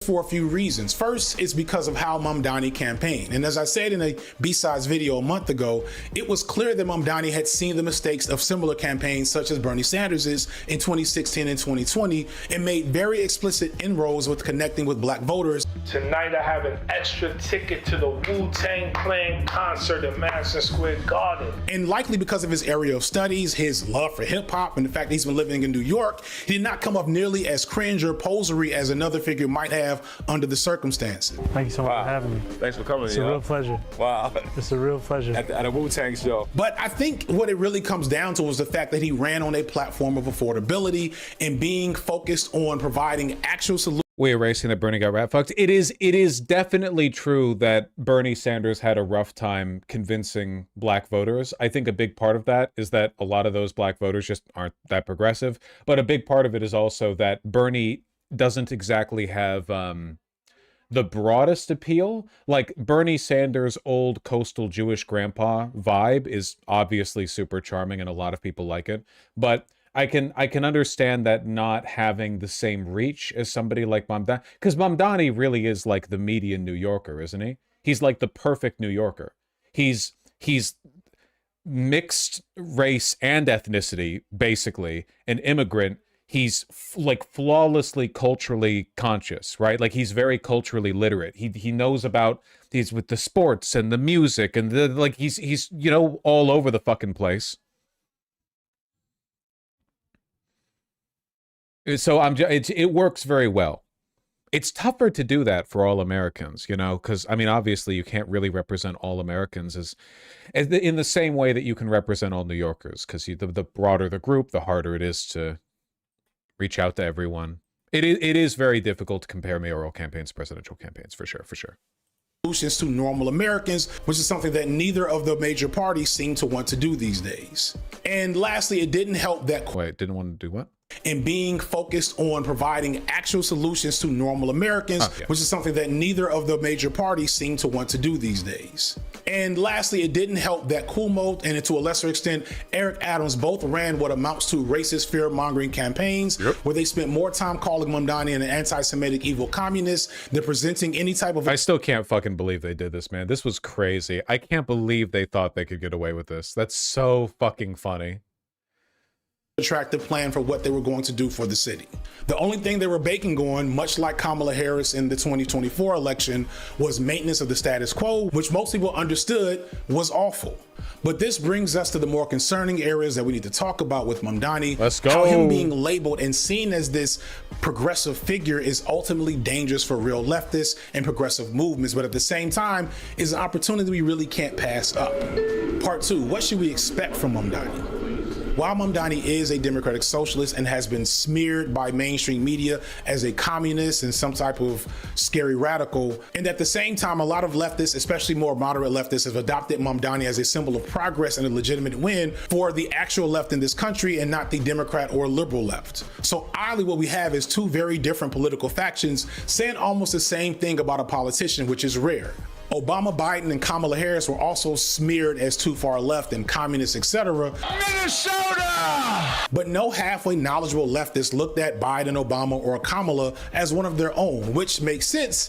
But how sensible is it to claim Mamdani as a real leftist in the same circumstance? The fact is, well, he's obviously not like them for a variety of reasons. You can get that kind of broad tent, right? Like FDR was a real social democrat, like a proper SD social democrat, but he did maintain a lot of support, not only from the more like left-leaning, labor rights activists, union organizers, and so on, but also from like a broader plurality of or majority of liberals. So you can build out that broader tent. I've always thought like the perfect socialist candidate would be beloved by liberals, because a socialist in essence promises to deliver on everything that a liberal politician can only gesture at. You know, a liberal ostensibly, ideologically, nominally should be in favor of a bunch of the things that the social, like Bernie Sanders or whatever, advocate for. It's really just a matter of selling it to people. And of course, the fucking avalanche of bourgeois propaganda bullshit you have to deal with, right? Like the mainstream media is going to say you want to ruin everything and you have to deal with that. But I think like in a vacuum, I think that socialists can make reasonably good cases to liberals. Also, most liberals are not like that ideologically wooed by capitalism. Because I've met a lot of liberals in my life. Some of them are like, yes, the principles of the free market are what beget the greatest advances in society. But that's like a small minority. That's like a neo-lib globehead thing. The majority of liberals, I think, are, on capital. They're like, yeah, I guess it works or whatever. But for the most part, the shit they focus on is the broader progressive ideals. I think that you could get them to ditch the capitalism bit pretty easily in the absence of counter propaganda, which is of course never going to happen. But you know what I mean. I think the fact that Mamdani has been able to so effectively endear himself to those people is a very good sign. Mamdani has done about as much as he can to distance himself from that label, and his policies, while progressive, aren't necessarily socialist policies. The sad reality is that Mamdani's platform and political goals seem radical and extreme in a country that's been ruled by neoliberal fascists for around 50 years. I love the memes where socialism wins. Well, I mean, you can't actually invoke socialism as a mayor, right? You can take steps. You can empower unions. You can work with them. You can culturally bolster the cause, but there's not really any way to do socialism as a. You can push. You can push the envelope. Yeah, something Overton window. Memes. Yeah. I love the memes, but I also have come to understand that memes are just, some people don't get the joke. Yeah, part of the reason that I was writing so hard for was because I like New York City is one of the cities where like it's like okay, like directly depending on who you put in as mayor, they have so much real power, and it's like there's a very real impact to who gets in there. So it's like I can't even like it's like I can't even pretend to be anti-electoral in this sense because it's going to be so direct and so many like the goal is you're trying to prove that these ideas work on a small scale, right?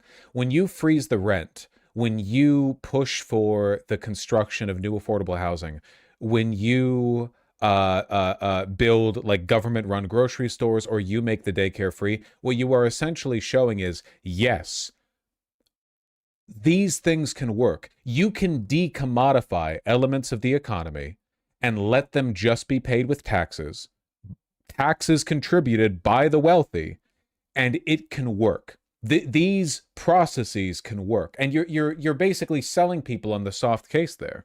You know what I mean? It's very important because nobody, and I mean not even like sensible socialists, are going to press the big red button on national policy unless they can point to effective implementations of those policies on a local level, right? Like nobody, we don't want to do housing Lysenkoism here, where you have like an ideologue at the top level being like, yeah, this should work. This feels woke to me. This feels based. Meh. And then it turns out there's some fiddly nuance to the details of implementation that makes it like fucked and it doesn't work in the long run, you know? It's not what you want. You want to make sure these things work on a small use case. little ways. I kept reiterating, and people will get mad at me where they're like, oh, well, isn't it great that like he's like at least putting the name of socialism out there? I'm like, well, this isn't socialist. Like none of this is socialism. And it's like I have to like clarify, it's like this is like at best like a social he's just running some like, I kept saying like good municipal policies. Like it's all rebranding. It's not socialist in the sense that you're seizing the means of production and decommodifying all industry or whatever, but you know, given like what a mayor can actually do, I feel like he's pushing about as hard as you really can, reasonably. You know what I mean? Like, what more could you do on a municipal level? You can't like nationalize everything. You can't decommodify all housing or seize industry or anything. You don't have a standing army to defend like your new social experiment against the Pentagon or whatever. I don't really know. You have to prove these things can work. That's all it is. It's just a branding exercise. I mean, the joke of having all these options, right? The luxury of the United States, they have two capitalist parties, right? All that stuff is very true. It's all about branding. I mean, Glenn Ford talked about this, the great late Glenn Ford, Black Agenda Report, where they're able to be the more efficient evil because we do give them grace, right? Because they're not abhorrent monsters that we have to turn away from or immediately recognize as white supremacists, but they uphold white supremacy. They uphold the status. I don't know what we're on. Kwame Ture told us about, you know, the pitfalls of liberalism, and these are the people that we have to recognize are our enemies, and they already chose a side. Why are we pretending otherwise, right? But again, it's all marketing. It's all to make us more comfortable and think that we're progressing somewhere, that we're moving forward, right? That we're somehow, well, we haven't claimed victory, but you know, we're winning breadcrumbs. But where are those breadcrumbs leading us to? Americans have gotten so used to the government being subservient I don't really know what that has to do with Bumdani. to oligarchs and the rich that we've somehow been convinced that the government serving regular people directly is socialism. Rent freezes and affordability isn't socialism, it's regulation of what is still very much a free market. The only seemingly socialist plan. Well, it's definitionally not a free market if you're doing stuff like rent freezes, though. Not even close. Like that's a pretty heavy-handed intervention by the state. I mean, yeah. Again, he literally can't invoke socialism. So I guess the question is, would you prefer it if Mamdani said, "I'm a social democrat and I'm here to do social democracy," even if in his heart he is a socialist, but he's doing the most that he can? Or would you prefer him to say, look at what I as a socialist have to offer you. Through policies that I advocate for, I can reduce your cost of living. I can make this city better. Now imagine what I could do. Imagine what we could do with more power. You know, like I'm the mayor now. Imagine if somebody calling themselves a socialist was president. Imagine if we were capable of making decisions beyond the municipal. That to me is, I think, the point, right? Like most every politician that gets elected here in the United States is a capitalist. Usually they're not really making an affirmative case for capitalism. They just kind of accept the status quo, and people accept what they consider as normal. But for socialism, I think you have to make a positive case because it's not the status quo. You have to argue like, look, this is but a small taste of what we can offer you. This is what our ideology can do, you know? Plans Mamdani has are the city. I think the argument's more about the dangers of shifting the public's understanding of what socialism is. I have bad news for you. Already, literally nobody knows what socialism is or what capitalism is. Nobody knows anything. I'm sorry, like if we're worried about like tainting the purity of the definition, then that ship sailed. I don't think it ever didn't sail. I think that ship was built out at sea. People call the Soviet Union socialist. No, the fuck it wasn't. You know what I mean? Like that's so lost. So I don't know about the value of that. That seems like a hopeless battle, to be honest with you. I think you should just do good things and call it socialism. Fuck it. If people associate good things with socialism, then we can do more good things and more socialism. Bus and grocery programs that he's hoping to have. To that end, you've proposed city-run grocery stores, fare-free public transit. A network of municipal-run grocery stores, one in each borough, so 5 in total, would cost the city $60 million. The city is already set to spend more than $140 million subsidizing corporate supermarket chains without any guarantee of affordability from that subsidy. And if we're realistic, those are probably two plans that are more likely to fail than his others. This is a really important thing for possibly. Those are social, though, right? I mean, those both essentially entail the decommodification of those industries, right? At point of contact with the consumer. That's definitely like a socialist direction. This of any ilk to keep in mind, as it represents an attack on the left from both sides. On the more obvious end, if Mamdani fails, or to be realistic, whenever he does inevitably fail at something, it will be presented in the cultural zeitgeist as a failure of leftist ideology as a whole, regardless of what favor of left you abide by. We're all just being represented by Mamdani on the main stage right now. Whatever he does is a reflection on us. It's hard enough to have folks differentiate the left from liberals. Now that someone is ostensibly a leftist is in office, that differentiation is going to be even harder for people. However, I just don't think this is true. I don't think this is a real problem. I think this is only a problem if your sense of identity and self-worth is derived from disagreeing with liberals, you know?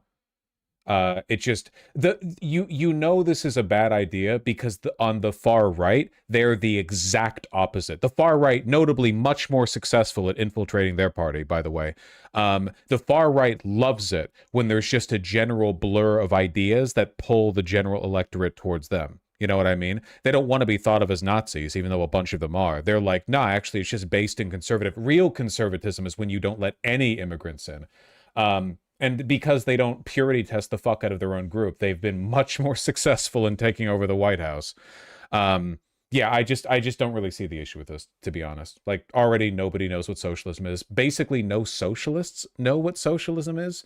I don't think there's really a problem with us doing something that appeals to liberals, because there are like 150 million of them in this country, at least. Kind of need their support. It'd be a good idea for them to agree with the direction things are heading. More insidiously is the fact that Mamdani represents the left while not actually needing to govern as a socialist or Marxist, etc. This gives Mamdani a lot of power that can be used to ultimately further marginalize actual leftist ideology in this country, whether no. Again, this to me seems like it's only a concern if you're really invested in purity testing for the sake of your identity as an internet communist. I just don't. Yeah, this actual leftist thing, I don't understand. Advocate for the policies that you care about and make a positive case that the things that you believe in, the ways that you want to govern improve people's lives. You know, I don't really care about this, to be honest. Do you see this on the other side? Do you see the neo-Nazis being like, no, by calling neo-Nazism conservatism and blending the two, you're distorting the real definition of Nazism? Actually, you do see it sometimes, but those are like the most ineffective loser far-right people on Twitter, you know? Like, they're not in the White House. Yeah, they're mocked for it.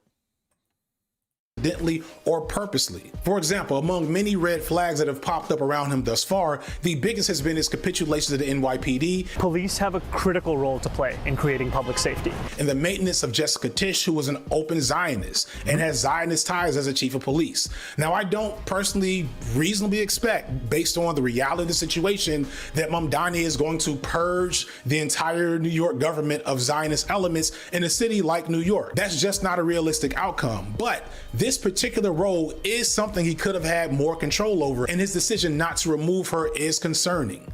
Also, while the NYPD... Well, yeah, he could have chosen to not keep her, of course. He had, like, power, he had authority in this role. So you have to wonder, why wouldn't he do it? And this is one of those, you know, what's going on behind the scenes things. It seems to me the most likely case for him keeping Commissioner Tisch, even though she sucks, is that he thought that the NYPD would be unruly and belligerent if he replaced her with somebody that they didn't respect. Now, obviously, he has to frame that as him liking her, you know? He can't say, oh, I don't like her, but I'm keeping her on board so the NYPD doesn't revolt under my leadership. For obvious reasons, that wouldn't really fly. It's only you can really do, you know? Is incredibly powerful. I don't think he had to apologize to him on the way to winning the election. I don't think it was necessary. My statements in 2020 were ones made amidst a frustration that many New Yorkers held at the murder of George Floyd. The campaign that I am asking New Yorkers to consider is one that has been clear on its public safety approach. It's one that speaks about a desire to work with police officers. And then on top of this, there's rumors about him and AOC. As a general rule, I don't really think you should ever apologize. That was a pretty, that apology was fine, though. I have heard far worse apologies.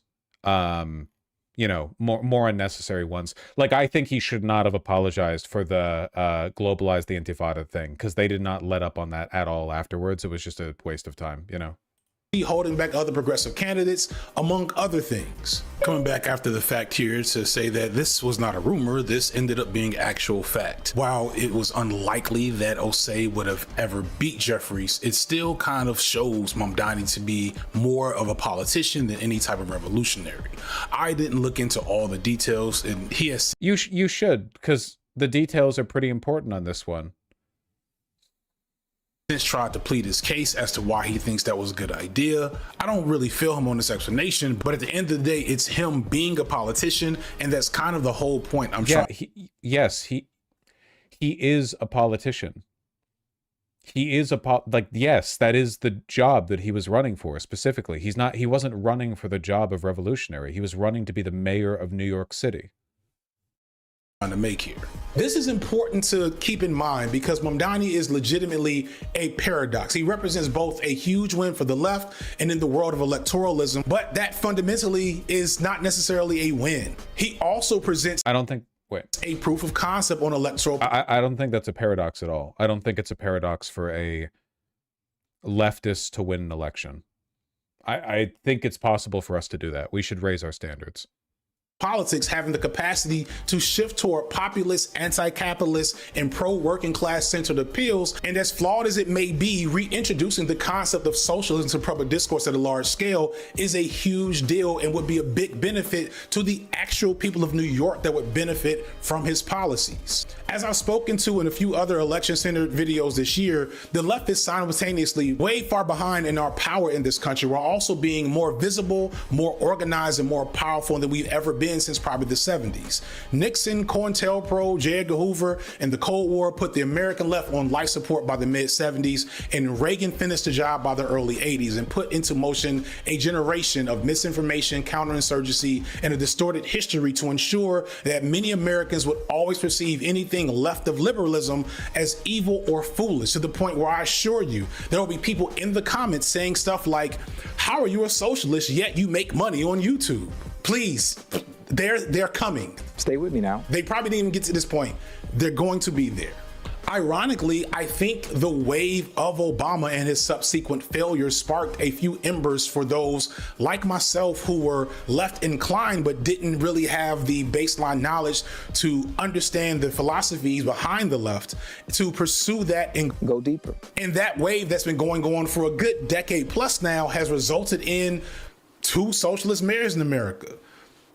Take that for what you will, but the fact that I can joke about this, about the predictable, uneducated responses from people about socialism, is indicative of a broader cultural movement than it was just a few years ago. A lot of that comes from social media, but it's bleeding into normie media and now legitimately into governance. But it is moving and not just online in real life. But understand, Mamdani doesn't get credit for that. You do. But that's also the thing we have to guard from. We have to resist the stand moment that is developing behind him. We have to resist stand culture in general, but that's another video. And the thing that makes me realize— Well, I disagree with that completely. Our only shot at winning power is through cults of personality. It's always been like that for every side. Like for every that's just modern politics, especially in a post-social media world, you know? I don't think there's any giving up on that at all. You kind of have to. It's unfortunate, but it's the only thing that you can really do. That this is very much possible is that I chose my guests for this video representing what I thought were different views of Mamdani because I thought they would be more different. Being like a hardcore supporter for a candidate does not come at the expense of representing your own power. You're not ceding power to that person. It's a reflection of the fact that the base of support is the power. You know, Mamdani wouldn't be able to get anything done and won't be able to get anything done if he doesn't have extremely ardent supporters. You need to stand by them, you know? God, look at how much Trump has been able to do just in large part because everyone has, like his crew is ride or die. He's gotten away with so much. I was very pleasantly surprised to see that they weren't as different as I had initially thought. Does standing / a cult of personality not come with the dangers of overlooking mistakes by the person? Yeah, sure. But that's just, you just have to take that with the, you just have to try to do well by that. You have to take that with the system, right? You throw your support behind people. You can't give up on supporting them the moment they make a mistake, because if you did that, we will never ever get anything. You just have to be able to critically evaluate if a person's still worth your time and interest. There's no like easy shortcut or anything. I'm just saying you can't performatively distance yourself from people who actually get elected because you're afraid of accepting culpability for any mistakes they make, right? Because that's what everyone on the left wants to do. Everyone wants like a perfect center of power. Nobody ever wants to support the person who's actually in office, because a person in office will inevitably make mistakes or compromises, and then you have to defend that. How do you defend that while remaining morally pure? You know, how do you virtue signal if you're defending pragmatic compromise? Not nearly as polarized. Capitulated to Donald Trump and his shutdown, and I grew up on welfare. I grew up on WIC. Also root for the results he's seeking that benefit the people. We have to both use his branding as— Now we have to hold our leaders to some kind of standard, otherwise we're just mega. I didn't say we don't hold our leaders to some kind of standard. I'm just saying, like, you have to support them. You have to maintain a base of support, otherwise they can't do anything. An opportunity to introduce leftist politics to more people as we chip away at 50 years of misinformation, but also guard against him and or the Democratic Party co-opting leftist ideology to recuperate it into the status quo. Again, never forget that after the grand uprisings of 2020, after people marched and burned down stores and we shouted, defund the police, they actually increased police funding in cities across the country, mostly Democratic cities, including the former Democratic president.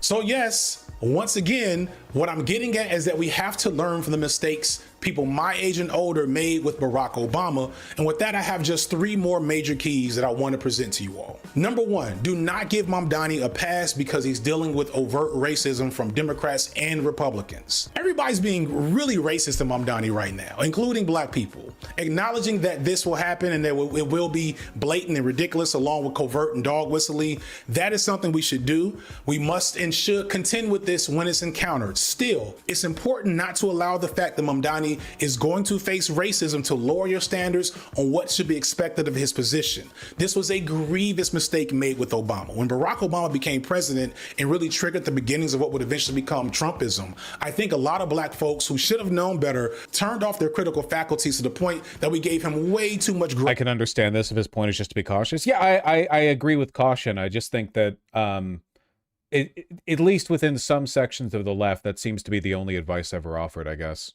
Because I remember this with AOC. Look, I've not really expressed much enthusiasm about AOC now, but I do remember like years and years of AOC getting lots of flack for stupid bullshit that wasn't actually worth criticizing her for. You know what I mean? And I just think a lot of that is because you will always maintain a greater degree of moral purity by distancing yourself from any actual consequences of an election than you will by owning it with continued support, which guarantees nothing ever happens, basically. But yeah, caution's needed. But what about joy, man? What about whimsy? I'm serious. Like, it's a huge deal. Mamdani beat Cuomo. He beat the Uniparty. It was a massive wave. It's not enough to well, just remember, okay, politicians aren't perfect. No. We know. But you also have to plant your feet in the ground and take ownership over your victories.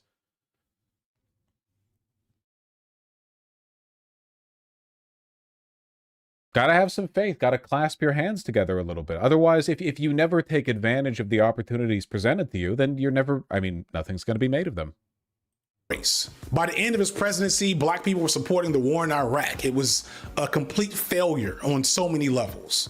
And the reason we failed to address it is because while he was in office, he was constantly being bombarded with gross racist ridicule. It seemed wrong under the circumstances to criticize him at the same time. It's the epitome of the failure of identity politics as a core aspect of one's political analysis. So be better here. Know that Mamdani will be subject to constant racism from here on, but also don't allow that to distract you from being critical when he earns that criticism. Again, we will have to engage with 2 truths at once. 2, pay attention to whom he empowers and where he compromises and how he compromises. Like, to me, caution, it means you have to play it in both directions, right? Caution can't just mean wait for every opportunity to criticize.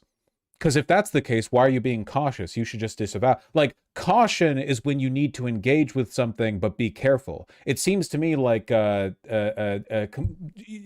only engagement that we're preempting here is a negative one. You know what I mean? What about celebrating the victories? Pay attention to who he empowers and where he compromises. I understand that, but do you understand what I'm talking about? It's like you're setting yourself up to be disappointed. Yeah, you're priming people to see negativity.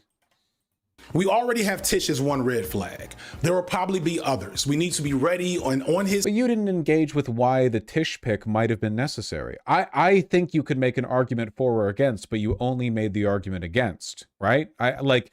That's a red flag for me, I guess, in terms of your ability to evaluate a promising candidate, because there will always be compromises and difficult decisions. You have to be able to at least acknowledge that there could have been a reason. Head each time we see one. In the same vein, to give credit where credit is due, Mamdani... Okay. Maybe I'm preempting negativity. Also appointed Dr. Derek Hamilton to his transition committee on economic development and workforce development. I'll link the video that Dr. Jared Ball made about it already, but to point out why this is kind of a cool thing, Dr. Derek Hamilton wrote the intro to Dr. Ball's book, The Myth of Black Buying Power, which is one of the more important books I think a lot of black folks need to read, which seeks to help dispel the ideology that buying power and black excellence and black million... I think white people can read this too. I haven't read it, but I think that we can also read it if we want to.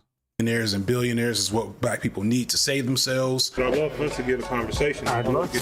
Oh, thank you. That is a philosophy that is very dominant and preeminent in a lot of black political spaces that needs to be done away with. And having someone who is amenable to that belief system be put in such an important role is probably the most radical thing he's done so far.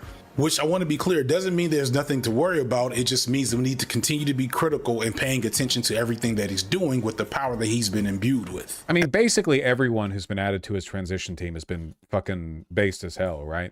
He's got a goddamn army. I was reading up on Lena Khan, apparently, as part of Mamdani's administration, looking into invoking some like 1960s era anti-price gouging law to try to start smacking New York City businesses with a stick. It's gonna be good. As I said with Obama, he purposely began to run to a centrist neoliberal position pretty much the day after he came into power, and it should have been clear as day that that's where things would go from there on. But we didn't want to hear it. We wanted the imagination that we had created for ourselves that he ran on. Further, the biggest failure of Obama was not going far enough on the handful of populist leftist things that he ran on. For example, he didn't go far enough in the Affordable Health Care Act when he had the power to do so. Obama had a filibuster-proof majority for a calendar year, but didn't get the ACA done until a few months after that filibuster-proof status was gone. And he had started capitulating on a real universal health care plan before then. What we ended up with was, by Obama's words, based on the Republican health care plan, first introduced ironically by Mitt Romney a few years prior. And this shows that the status quo, the Republicans and the Democrats have this trick that they will definitely use with Mamdani, where Mamdani will start with a radical position and then move it further to the center, but still present it as a radical position. And then it will happen. It will be very much a status quo position, but the people will be saying and thinking that, oh, this was some type of radical accomplishment, when it really wasn't. Yeah, but like Obama literally took a Republican healthcare plan and pushed that. Mamdani didn't take a Republican freeze the rent and make childcare free plan and push that. Like it would be another thing entirely if Mamdani's agenda suddenly pivoted and he was just pushing like MAGA economic policy or whatever the fuck that means. But that's just not really happening here, right? It's not what we're looking at, you know? All that plus that dumbass beer summit he did in his first 2 years as president. Tonight, a few guys are in Washington, D.C. having a cold one. They just happen to be a Harvard professor, a police officer from Cambridge, Massachusetts, and the president of the United States. All that happened, you get the point. What we not gonna do is allow Mamdani to use the excuse, I need to govern to the center or I won't get a second term. No. If he doesn't clearly fight for the promises he made during the campaign without turning them into moderate centrist reforms on the status quo, then he shouldn't get a second term. Period. End of conversation. I agree. It's just like, damn, he's been so good. We're all being so fucking negative over here. You know what I mean? It's like, no. I get it. I get when do we get to like talk positively about him? Not just in a like, okay, well, to be fair, he did this good thing, but like, I don't know. He seems like really generally he's been pretty great. I'm not really advocating for ignorance. I'm saying this is like a destructive level of preemptive cynicism that actually reduces your ability to properly evaluate his decision making, like the fact that he didn't bring up the potential reasons for keeping Commissioner Tisch. You know, if you can't engage with that reasoning, then it's what if Mamdani does stuff that's absolutely necessary and there's no way he can get around it, but you read it as some compromise towards the center, you know? Like, well, what if he's doing the best anyone could in his position, and then he gets canceled for it by the left and he starts to lose support because people online start like writing a bunch of contrarian video essays where they're like, has Mamdani lost the left? So Mamdani moved to the center. Mamdani, 2025's Obama. Mamdani, 2025 is the new 2008. You know what I mean? It's like, damn, like it's impossible out here.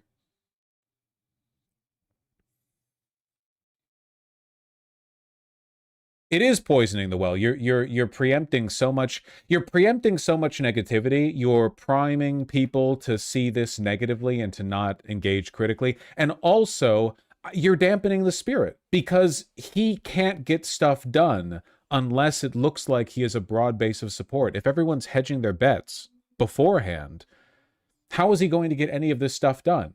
You know?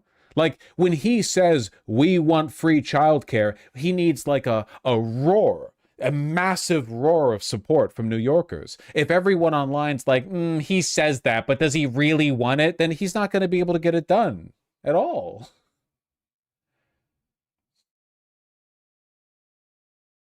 I get the feeling he's still getting over Obama trauma. I get that. However, and this is really, really important to keep in mind, Mamdani is nothing like Obama. The point of comparison is the wave of support and enthusiasm. In terms of their policies and how they talk about their policies, they are completely different. Obama never ran as like a super progressive or whatever. He wasn't listing out a bunch of crazy policies that he was going to implement. He talked about hope and change and vibes, and we're getting better, we're getting over it, da-di-da-di-da, right? Like, they're not comparable in terms of their substance, only in terms of how people have responded to them. And if you can't, like, you have to be able to distinguish that. There's a meaningful difference there. Conversation. I don't expect Mamdani to accomplish everything perfectly, but I do expect what is accomplished to legitimately help the working class people of New York. Lastly, and I'm just repeating myself here, but I can't drive this home enough, remember that the people made Mamdani and not vice versa. For everyone who rolled for Mamdani, organized around his campaign, and was inspired by his win, congratulations, you completed the tutorial section of the game. The real game starts now. I guarantee, especially in a city like New York, there's plenty more that you can do. It is so important that we do not slink off to the background after this political win, expecting Mamdani to just do everything we have in our imagination without being there to pressure him, hold him accountable, and create the environment for his platform to be viable. It's important for creating the environment for his platform to be viable means supporting him, because his platform can't be viable if everyone's criticizing him all the time. Like, the viability of his platform kind of hinges on public support. So supporting him is actually a part of maximizing the gains that you get from his environment. To have a community and coalition powerful enough to be held accountable to. You also have to go after the people who are opposing him, right? Kathy Holt or whatever, you have to go after her. Like, if there are obstacles that he is facing, you need to identify the obstacle and not just blame him for failing to overcome it, you know? He's only human. If it's just tweets and video essays, it's not going to amount to much. One thing I've been repeating a lot lately that I have to credit Dr. Jared Ball for is the fact that it's the people who make political leaders and the political environment of any time possible. I've done videos about the flawed politics of folks like Beyonce or Kendrick Lamar, etc., and how as much as we want them to be these radical political artists, they very much play things pretty safe. And that's because as a people, black and otherwise, we haven't created the environment of struggle that influences artists and leaders to be beholden to what we really desire. When we go back and look at the 60s and 70s and praise people like Harry Belafonte, James Baldwin, Nina Simone, Sidney Poitier, and many others who were pushing a truly radical pro-black agenda in the mainstream media in the 60s, understand that's because the culture at the time demanded it almost in unison. We had the power in our approval and dollars to hold them to account, and we still have that now. So if you were active, stay active. If you weren't active, get active. If getting active isn't easy, consider other ways you can still contribute. And that brings me back to my folks here in Buffalo. These folks from Lola just started something and began I mean, yeah, but they were also people the culture didn't always demand it. Yeah, I do feel like it's a bit of a simplification. Everyone wants to avoid great man theory, but sometimes a person really truly is just goated with the sauce, and they single-handedly steer culture in a given direction. Actually, it happens pretty often, you know? History shouldn't be thought of as a succession of big people with big ideas, but if you're talking about, like, in a more, micro level, how any specific movement or election or whatever was possible, sometimes a person really is, like, pretty goated, you know? You have to take that. In their community because they had a vision for trying to do more than just go to protest and pout about it on Twitter. And in the process of doing real work, they encountered the fact that Buffalo, New York is trying to be the site of yet another Cop City project. All right, hold on. We've been on this one for a while. Everywhere, and these battles to stop them are hard and costly. The city did do an environmental out there. It's not like it'll be a magical fix, but nothing gets fixed by just watching video. That said, if you do want, unless they're mine, like and subscribe. Yeah, okay. The video wasn't super bad. I think that there is a real danger of priming people for negativity to the point that you basically guarantee you will see negativity. You do need that big swell of support. If you don't have it, then you're not going to be able to get the results that you want.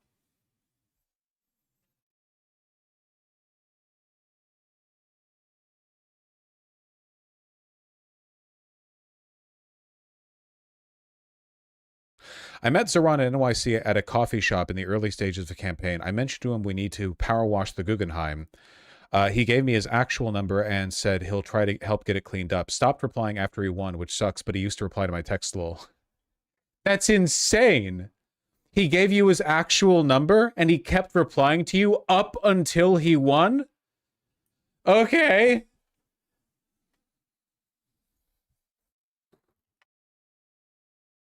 God damn.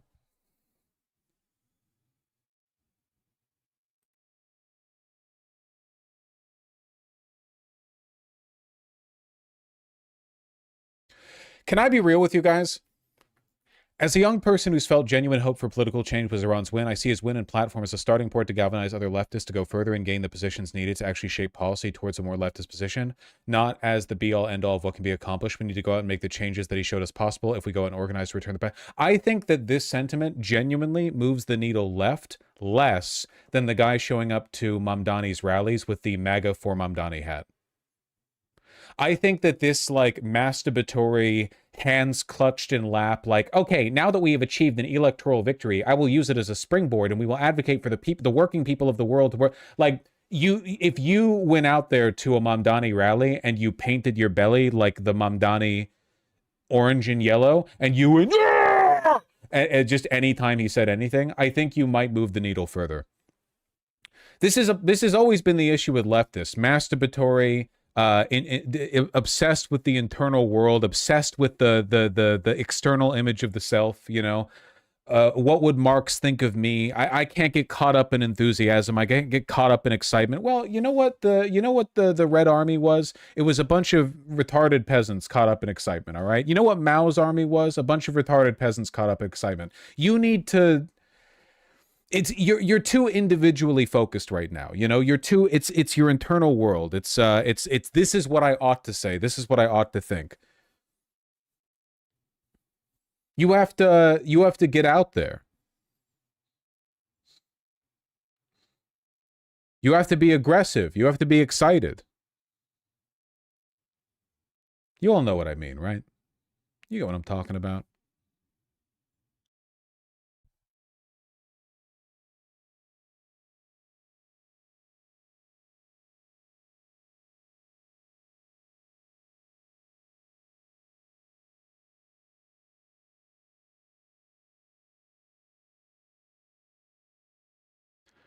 Hope for the best, prepare for the worst, as always. Statements uttered by people who will never, ever, ever experience power in their lifetime. What was that quote from Player Piano? Why didn't you tell me we had a small chance of winning? Because in order for us to have had even a small chance of winning, we needed to pretend we were guaranteed to win. That's how all campaigns work, by the way. You know, Mamdani went from polling 1% to winning the election. I feel like if everyone thought this way, we would never be able to win. You have to you run forward with that delusional energy and confidence. It's the only hope.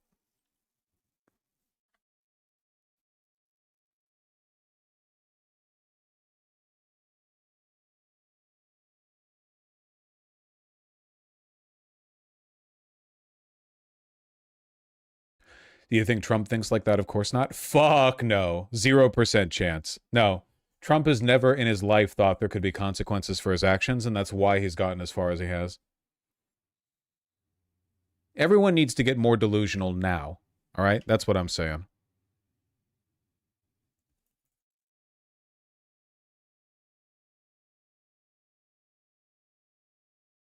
On it, boss.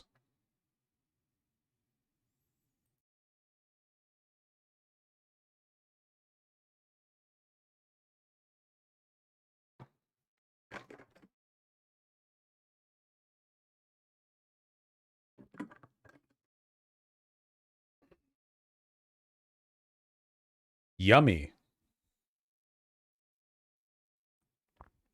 All right. So what's going on in the world today? I have not been paying attention at all for the past 2 days because it has been Christmas. And then, of course, the post-Christmas leftovers haze. We bombed Nigeria? Did we? That's not good.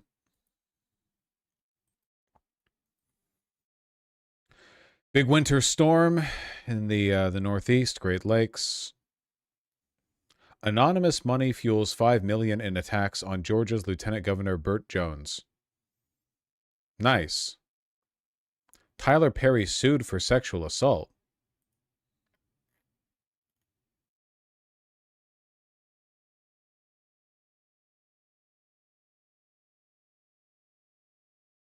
Well, that's not good. Shouldn't do that.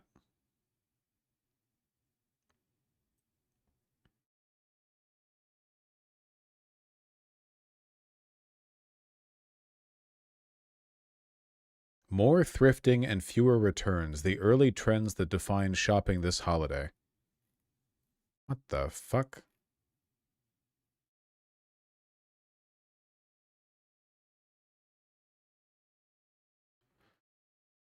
More are hitting thrift stores or other discounters in place of malls, according to data from Placer.ai. Is that AP News? Is that where we're getting our data from? The firm tracks people's movements based on cell phone usage. Are we being for fucking real right now? According to Palantir, that steals cell phone location data to aggregate information on shopping trends. Jesus fucking Christ.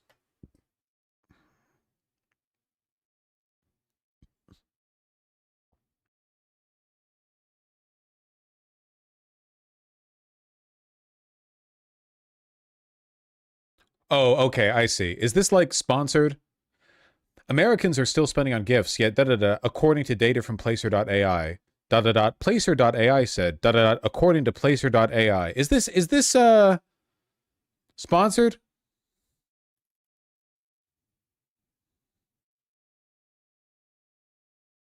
Placer.ai reported. Placer.ai said according to Placer.ai. This is sponsored, man. They wouldn't have to repeat it 50 million times otherwise.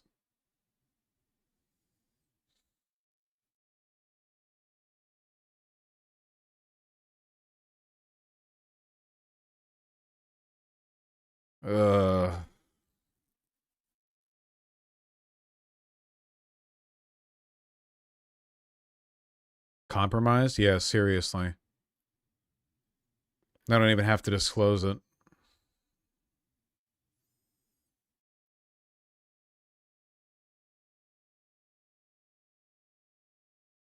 They did defend Israel. Every Western news source that's allowed into the White House defended Israel and still does. Now they just don't talk about it. The only news we get out of Israel these days is every week or so, the New York Times posts a story saying ceasefire in Gaza tested by Israel's 57th bombing strike this day, you know? Also, apparently Netanyahu is trying to, I don't know, make it illegal to be a woman or something?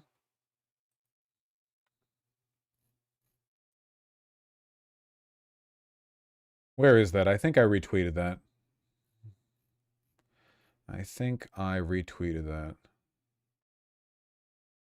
Oh yeah, this one. Let me look into that. Netanyahu is literally currently trying to force through a bill to limit the power of female judges, and any reporting on it is, quote, anti-Semitic blood libel. From Yoav Kaufman, everyone's favorite Indian account.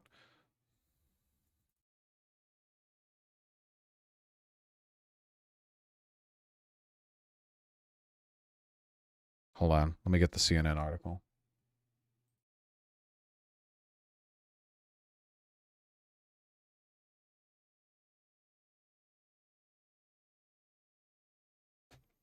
Wonderful. Very evocative stuff. Trump launched Tomahawk missiles on ISIS in Nigeria, but they just hit some fields. Great.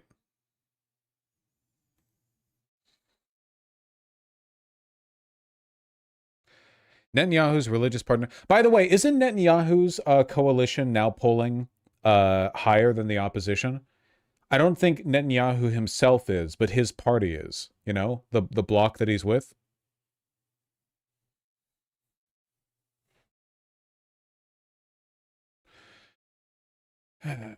Alongside broader efforts to weaken the Supreme Court, long the cornerstone of Israeli women's equality, have come specific threats to women's rights. Netanyahu's religious partners have pushed bills expanding religious authority over civil life, including gender segregation and cultural events and education.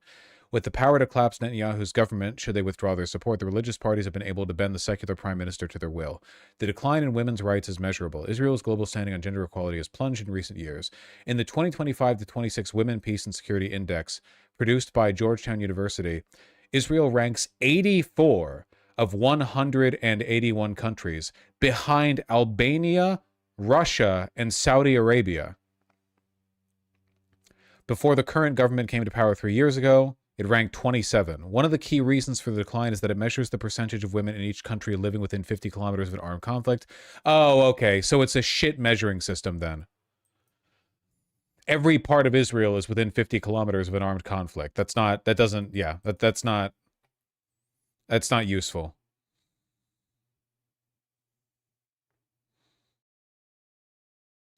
Today, only 6 of Israel's 33 ministers are women, few have senior roles. Current government has not made a single permanent appointment of a woman as a director general across over 30 ministries. No woman currently has major political party. Netanyahu's coalition includes 2 parties that have 0 women on their lists.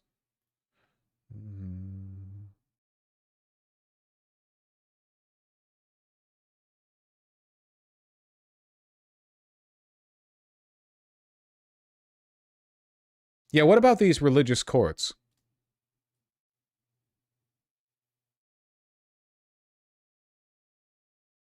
One bill under debate in Israel's parliament, the Knesset, which could be finalized in the coming weeks, would dramatically expand the authority of state-run religious courts to handle civil disputes. These courts, staffed exclusively by men who rule according to Jewish law, already oversee marriage and divorce proceedings, including for secular couples. I love the only democracy in the Middle East. Under the proposed legislation, they would gain power to rule on financial disputes, business matters, and potentially child. It's unironically Sharia law. They have a separate religious court system for civil cases. That's great. So it's a theocracy. Israel has functionally been a secular state for a long time. It's like in the way that it's ruled, but the open shift towards fascism that they've gone under over the past 3 years has given a lot of power to the ultra-religious far-right political parties. So they're taking advantage of it.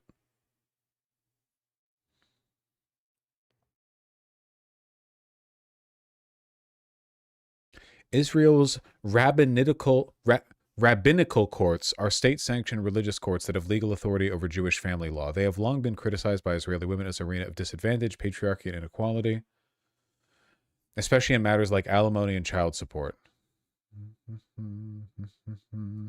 If passed, the new law would also apply to Muslim Sharia courts. Okay.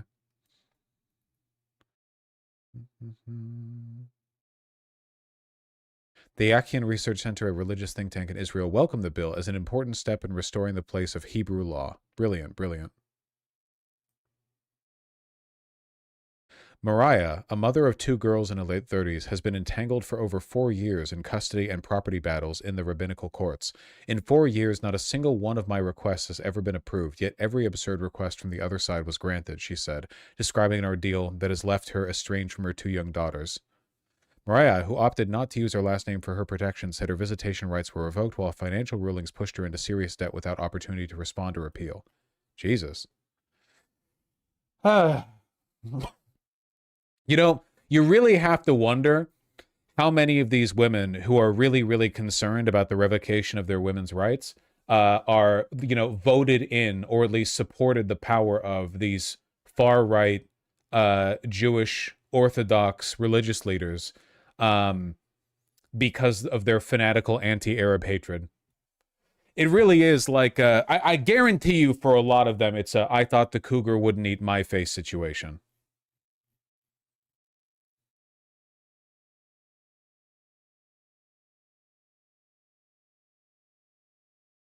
Leopard. Sorry, we were reading about older women.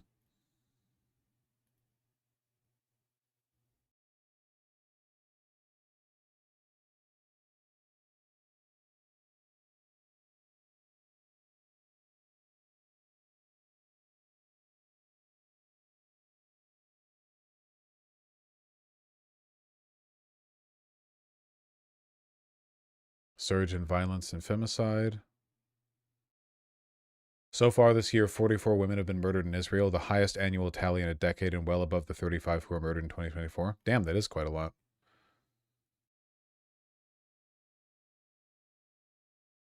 All right, well.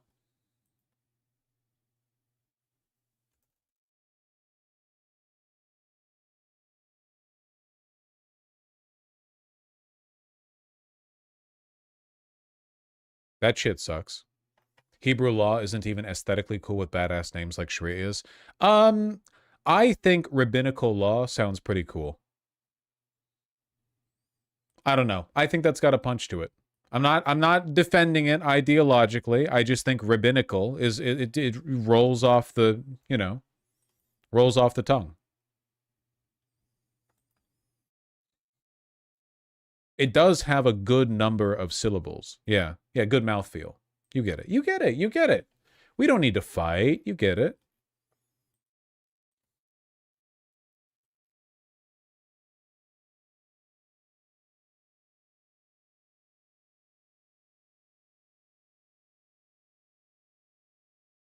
What musician canceled their performance at the Kennedy Center? A musician? Are they like a nobody? Your decision to withdraw at the last moment explicitly in response to the center's recent renaming, which honors President Trump's extraordinary efforts to save this national treasure, is a classic intolerance and very costly to a nonprofit arts institution, the venue's president, Richard Grinnell, wrote in a letter to musician Chuck Red that was shared with the Associated Press. In the letter, Grinnell said he would seek $1 million in damages for this political stunt. Jesus Christ. Oh my God. They're all like this, man. An entire fucking presidential administration of Karens. Absolutely everything is responded to with litigation.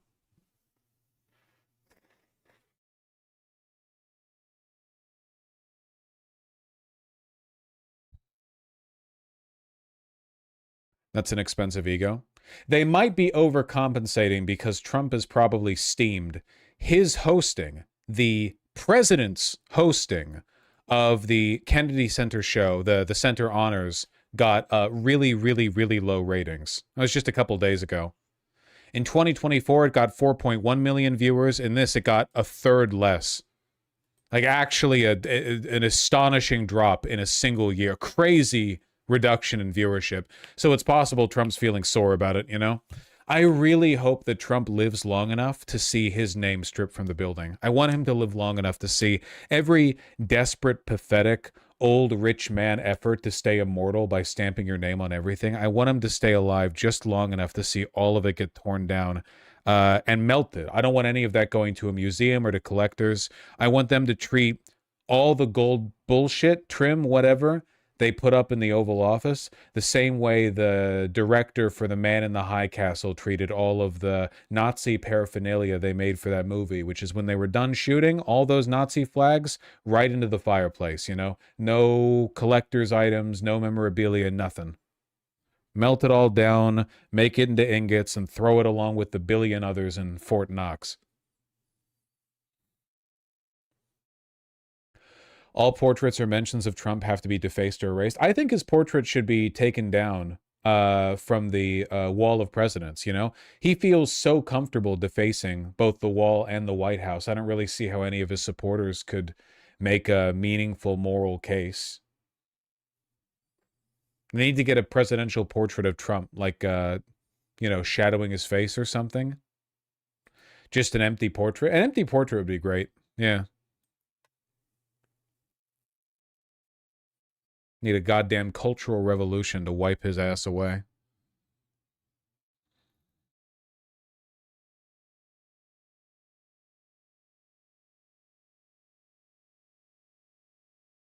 Him and Epstein being in the frame would be pretty funny, yeah.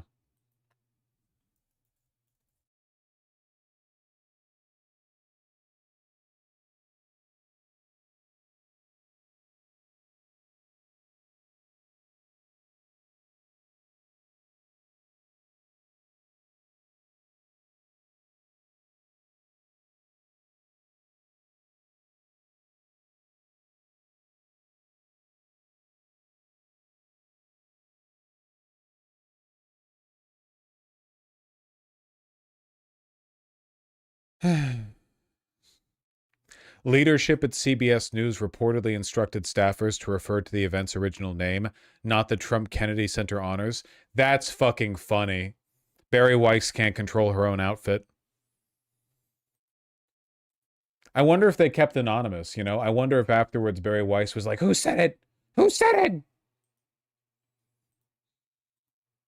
You let me know.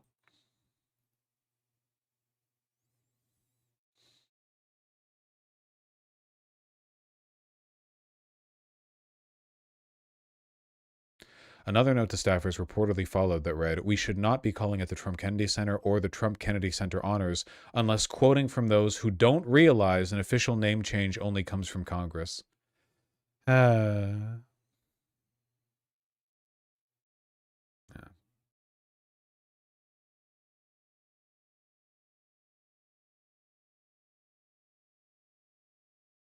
I'm tired, guys.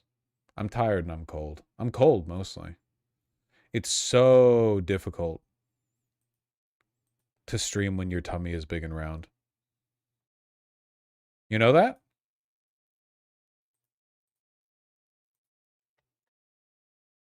Do you agree with Nick here? Fuentes? Always. What is this?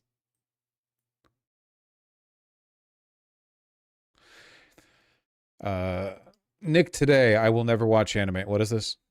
Watch Attack on Titan, please. Don't hit me with the NPC anime is gay bullshit. Oh my OSP. gosh. Best writing I've ever experienced and has an extreme level of depth to its show. It surpassed Breaking Bad as my fave show ever. You should give it a shot. Very geopolitical and tackles quality ideals within religion, family hierarchy, politics, and more. I'm not watching cartoons, dummy. I'm not watching Japanese cartoons.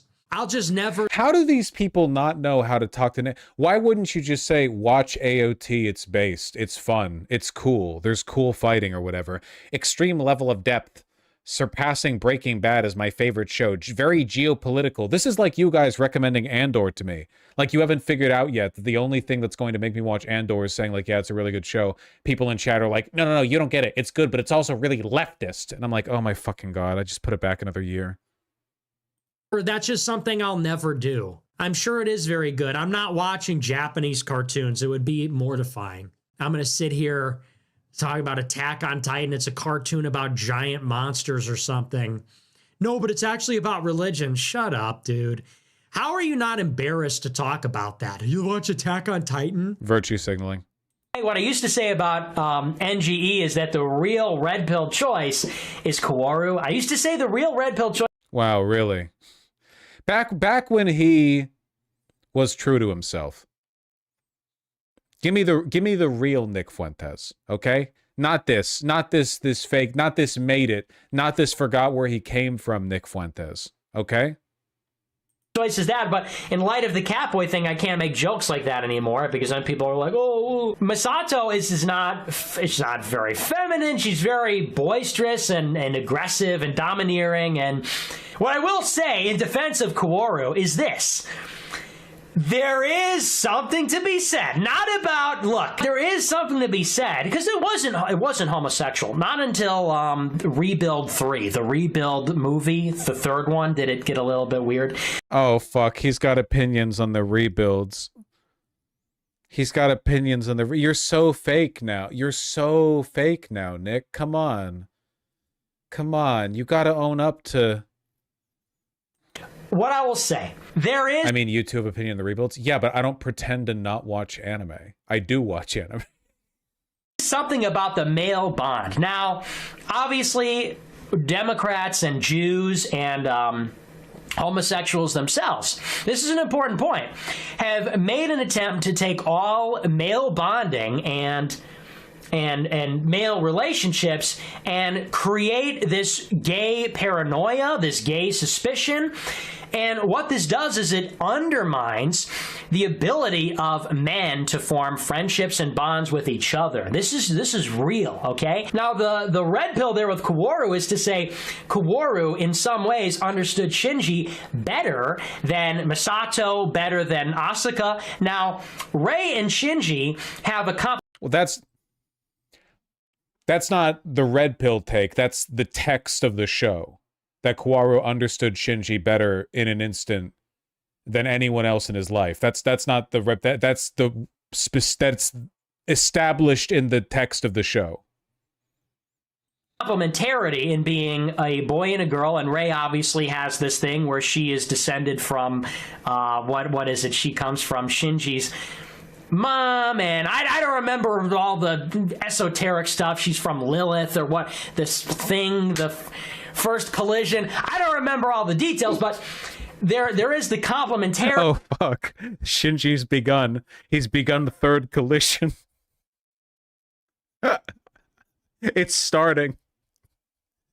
Yeah, he's pretending he doesn't know. He's like, he realizes he's in too deep now, and he's like, yeah. Anyway, that's why the Jews don't want you to know Kaworu was the best pick. Anyway, there's this woman called Lilith. I don't remember the third hit. It happens. There's a spear.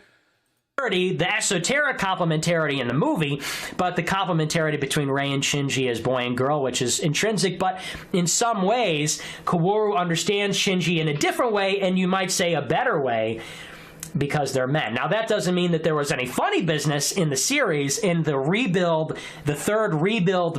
There was some funny business in the series, Nick. There was some funny business in the series. It was pretty, like, naked bath blushing, hee. There was... Come on, Nick. It's okay. It's fine. It's fine. The movie, it got a little bit uncomfortable, but that's the red pill there. And I used to say this.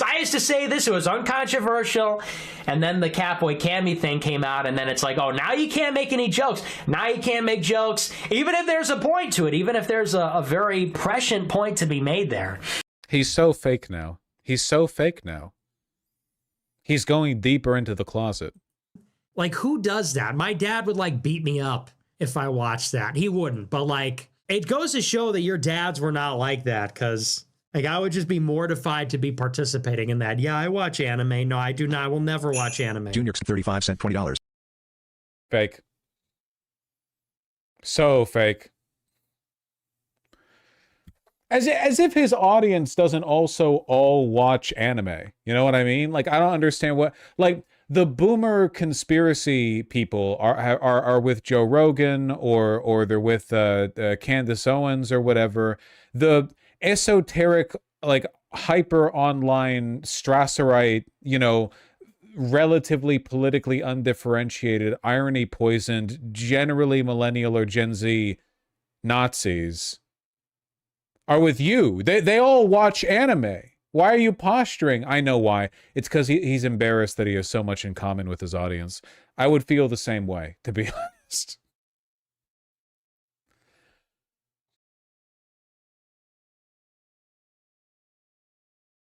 Other Nick anime stuff? I'm sorry, how much is there of this other Nick anime stuff? Come on. Oh my god, how far back are you people going? What was Jesus. that scary game that came out, the school one? With the one that came out recently. Doki Doki? Yes, Doki Doki Literature Club. Corrects the pronunciation. The one that I liked from that one was the short one with the pink hair. I like yeah, that. well, that's because you're gay. Wow, ouch. No.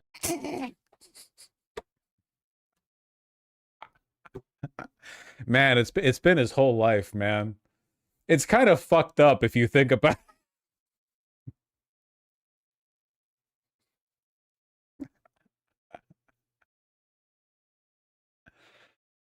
Oh man.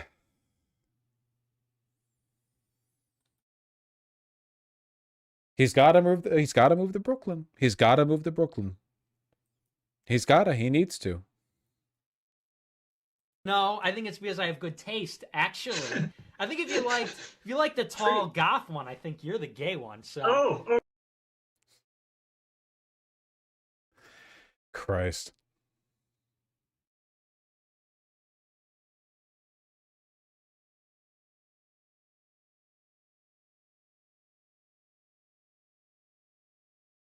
Fellas, is it gay to like women? Well, a little bit at least. It's gay to open your heart up. Some Indian guy at my school unironically likes Nick Fuentes. Yeah, Nick Fuentes probably has a more racially diverse audience than I do.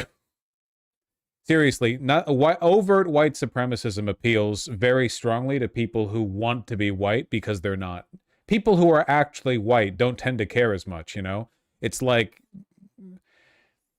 people who are Indian but think they're from they're the descendants of the Raj or Latin Americans or, you know, Filipino people or whatever. I don't know. It's crazy out there.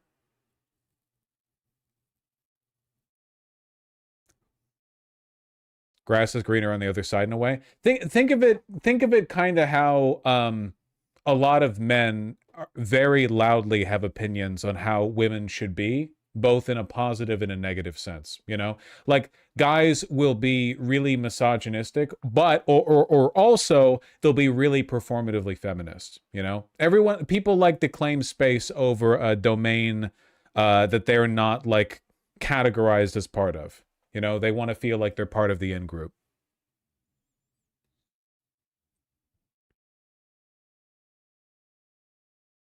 You have something you want to tell us? Yeah, I'm white.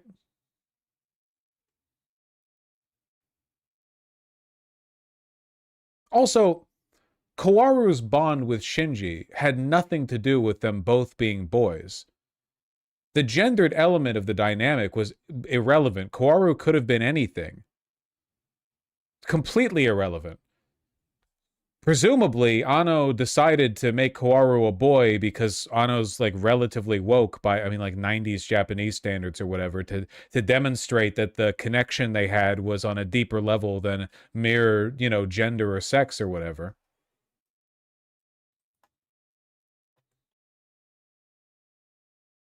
It's probably whiter than that even.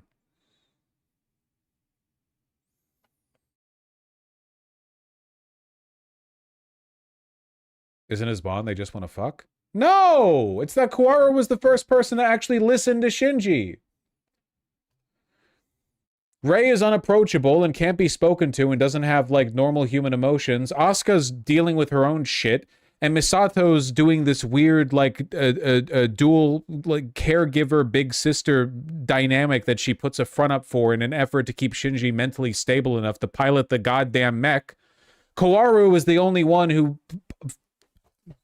eyeballed Shinji right away and was like, you know, I think what you need is a person who will actually listen to you and earnestly, straightforwardly express emotional interest in you. Everyone else was playing a game. Misato was being disingenuous with her intentions. Asuka is too mentally ill to care about anything.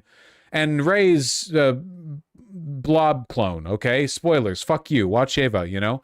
Kaworu was the only person who had their head on straight well enough to sit there and talk to Shinji and just straightforwardly, earnestly express interest. It's about it's the hedgehog's dilemma. Watch the fucking show. It's about your ability to connect with people. Kaworu wasn't afraid of connecting to Shinji because Kaworu was a motherfucking angel. So Kaworu didn't mind the emotional intimacy of a direct connection because he's literally like a higher being. That's why Shinji was scared by the interactions, but nonetheless entranced by them, and Kaworu was straightforward in a way that Misato, Rei, and Asuka and Gendo couldn't be.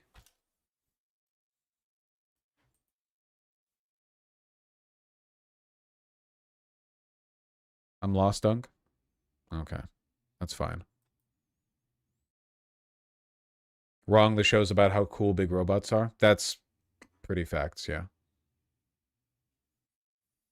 You're talking like Nick Fuentes? No, because if I was a tourist like Nick Fuentes, I would be saying that the reason Shinji and Kaworu got along so well is because of their boy energy or some gay closeted shit. Some like deeply closeted, weird leading shit like that, you know?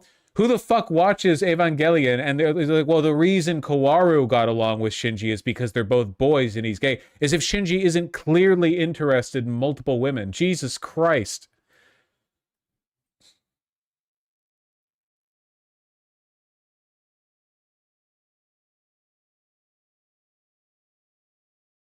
He can be bi, mind you? Yes, he can be bi. That is allowed. He's definitely bi.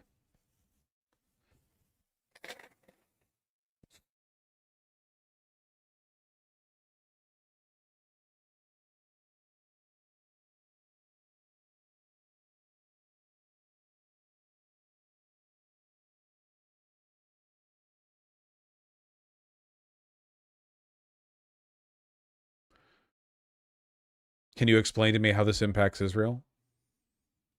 God willing, Israel sunk in the second impact, okay? They weren't even around for the third. Tired. Glass Israel. Wired. I hope Israel was flooded during second impact. I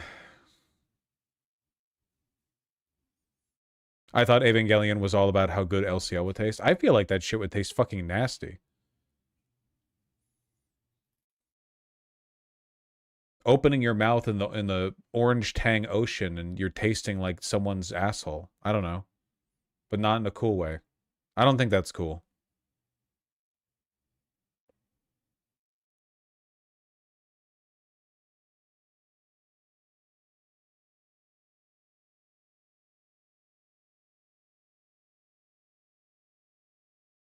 Nice, am I cognizant?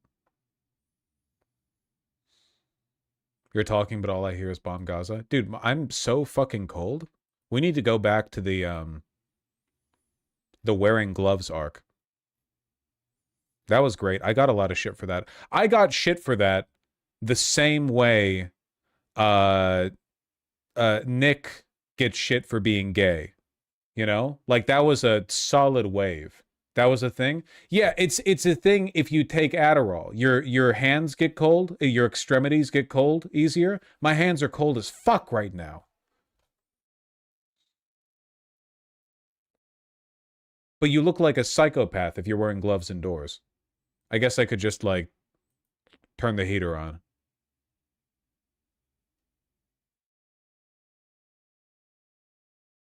Get skin tone gloves, paint some nails on it.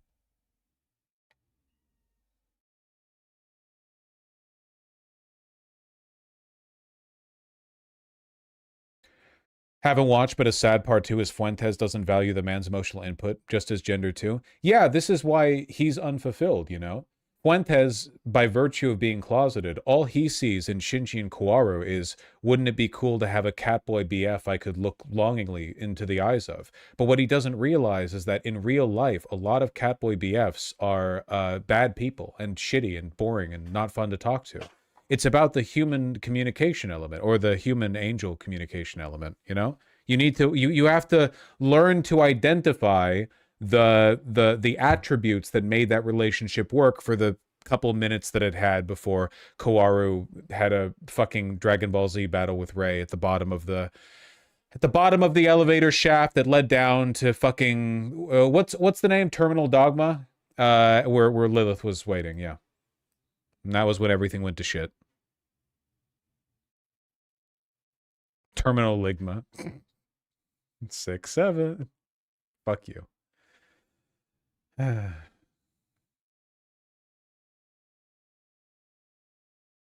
So women ruined it? No! Rey actually saved the world, if you think about it. You can't really say women ruined it when Rey kind of like set the whole thing up at the end, right?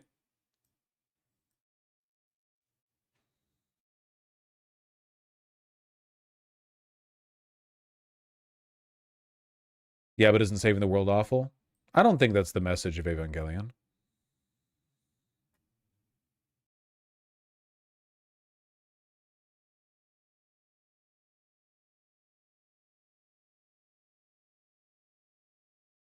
Does Vosh know Rey is an outdoor apparel store? We have the flagship store over here in Seattle, as a matter of fact.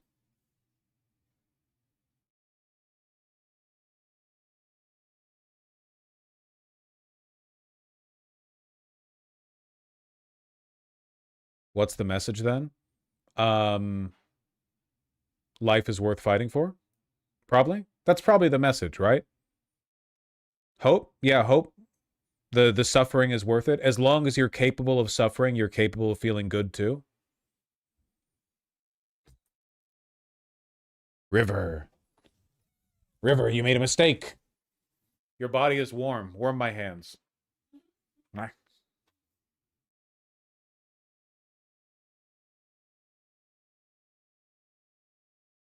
Rub, rub, rub, rub, rub. Ooh, she wants to escape. Ooh, she wants to escape.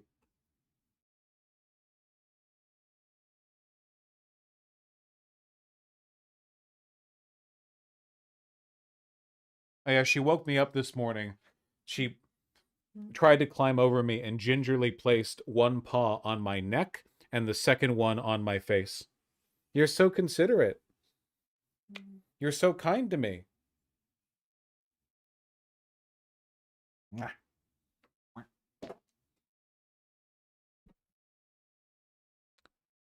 Very cute.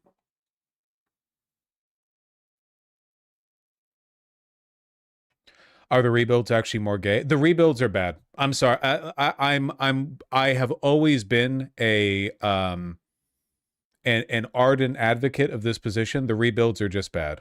The first rebuild is good only because it's just a point-for-point remake, basically up until the end of the beginning of the show, but with better animation. The rebuilds are really bad. Also, in my opinion, they're kind of pedo-y, you know? Obviously, there's a lot of that going on with NGE anyway, for a variety of reasons, but I really do think that the main show and end of Evangelion are artistically defensible, very defensible, you know?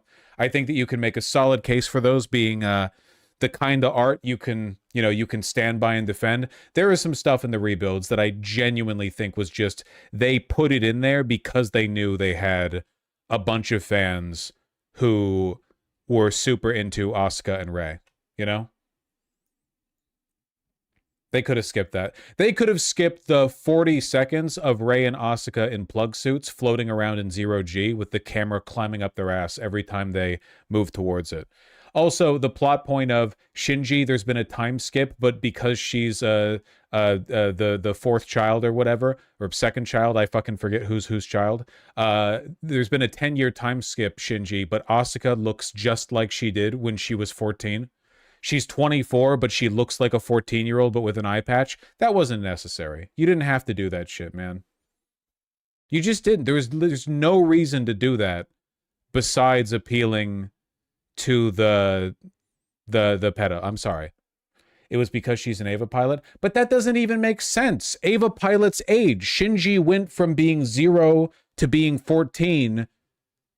Is it as soon as you step into an Evangelion, you stop aging? That doesn't make any sense.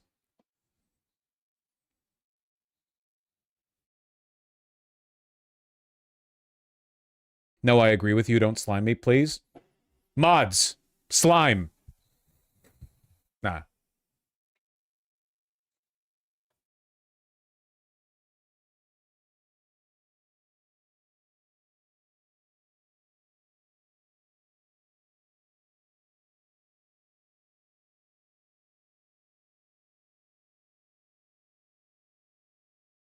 You're right, we are. Yeah, I can't stream for much longer.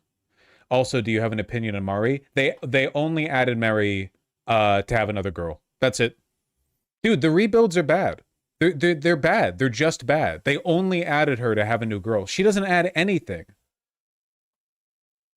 Rei, Misato, and Asuka represent like a legitimate, I was going to say duality. They're not a triality, right? There's like an actual dynamic with narrative themes that you can run through with these three in their relationship to Shinji. What with Mary? What about with Mary? What is she doing? They just wanted a fucking brunette.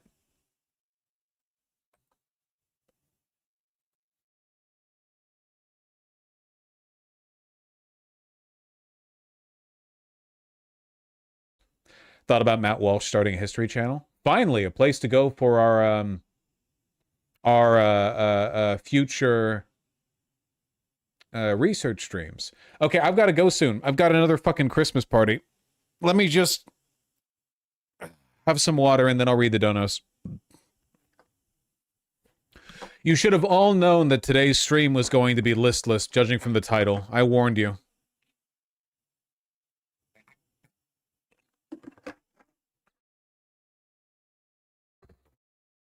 I warned you.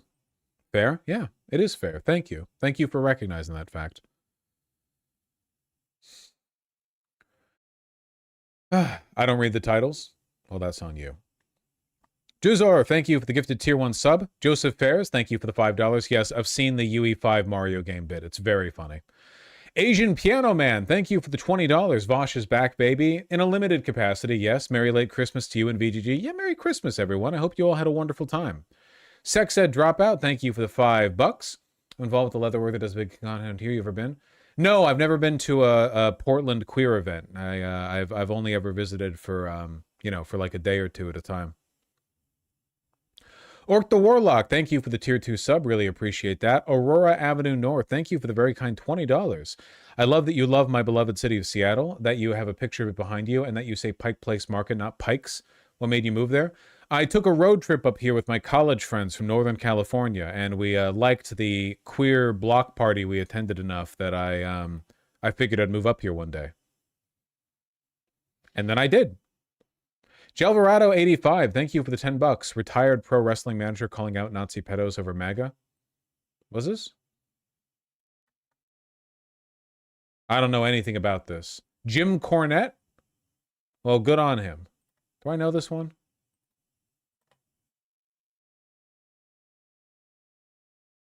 I don't know if I do. Woke is back. Knoxdog, thank you for the $10. Hey, Vosh, just getting started with my legal career, and I decided to invest in a nice suit. Any tips on how to store and properly take care of it? Well, you want to hang it up with a nice suit hanger, which is thicker than a regular hanger, and you want to keep it in a suit bag to make sure that no moths lay eggs in it, you know. Don't want to get any mothball issues or whatever, or moth holes. No, I mean, taking care of it's normally, you get it dry cleaned every once in a while.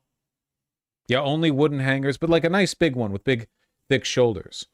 Yeah, make sure to cut the threads that are holding the vent on the back of your jacket and the sleeves and so on. I think you've got this.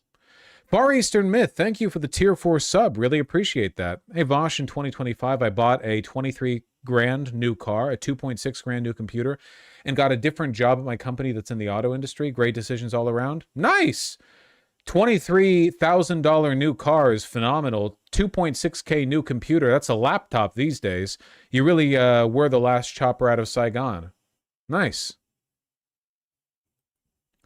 Mark 6, thanks the $5. Quick tip for the audience. Join a search and rescue team, bro. Get outside, hang out with cool people, help your comrades. They can always use volunteers. I have no idea how somebody would do that. Like, I don't know what the process for that would be, but it probably would be a good opportunity to meet people. That being said, you probably don't want to treat it like too much of a social function, right? You are out there to find a missing person.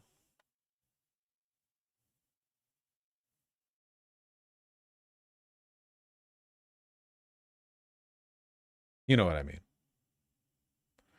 RT Kyo, thank you for the tier 1 sub. I do hate the purity testing. Yeah, I think FD does that a lot, but, you know, I don't know. We don't need to be so negative. Big Film Lover, thanks the $5. Living true to your name.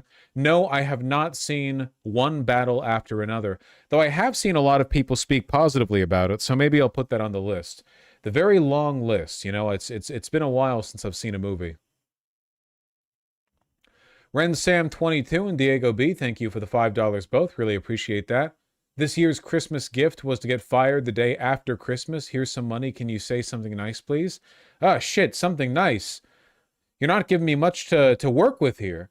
Okay, fine. You got fired the day after Christmas. This basically guarantees that your New Year's Eve and New Year's is going to take on, I don't know, an almost mystical serendipity in your mind. You know? Like, you're going to be out there looking out the window with the hot cocoa. You're going to know you have no job and you have to get back to it soon. This is like a proper life reset, you know, the beginning of a new year, new work. It's yeah, anything can happen. The world is open to you. You know what I'm talking about. I hope it works out. Lady Cathonic and Rin Sam 22, thank you for the $5 both. Do you think of your Japanese denims as fancy jeans? For me, a fancy jean would be one that you could wear with a sport jacket, and that would be a higher-waisted one that has kind of a straight cut, you know? And it doesn't have a bunch of, like, whiskering. It doesn't have, like, shading. A lot of the Japanese denim out there is not really of that kind, you know? It's meant to fade very dramatically with its natural indigo dyeing and over-dyeing and so on and so forth. Just a second. What's that guy's name? What's that guy's name? Permanent Style Jeans. This guy tends to dress pretty formally, and when he does wear that with jeans, he often puts the look together really well. See?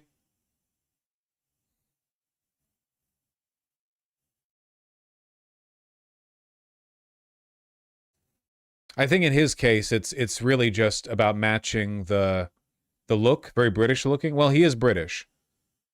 See, this is what I would consider to be like a fancy jean cut, right? Straight leg.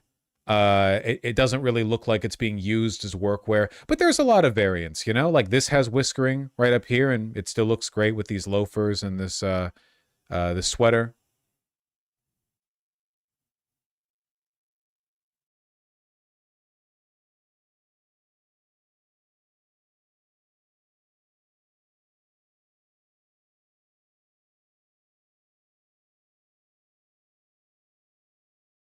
I think it looks good. No socks, gonna have stinky feet. It's a classic look during the summer to go sockless with loafers. I have never worn sockless loafers with jeans, but I think it works here because this is such a casual outfit. You've got this like strange oversized sweatshirt and whiskered jeans, torn leg, some markings here, and then you've got these like really looks like well-worn dark brown tassel loafers. To me, it gives this like effortless thrown together. You can avoid stinky feet for sure.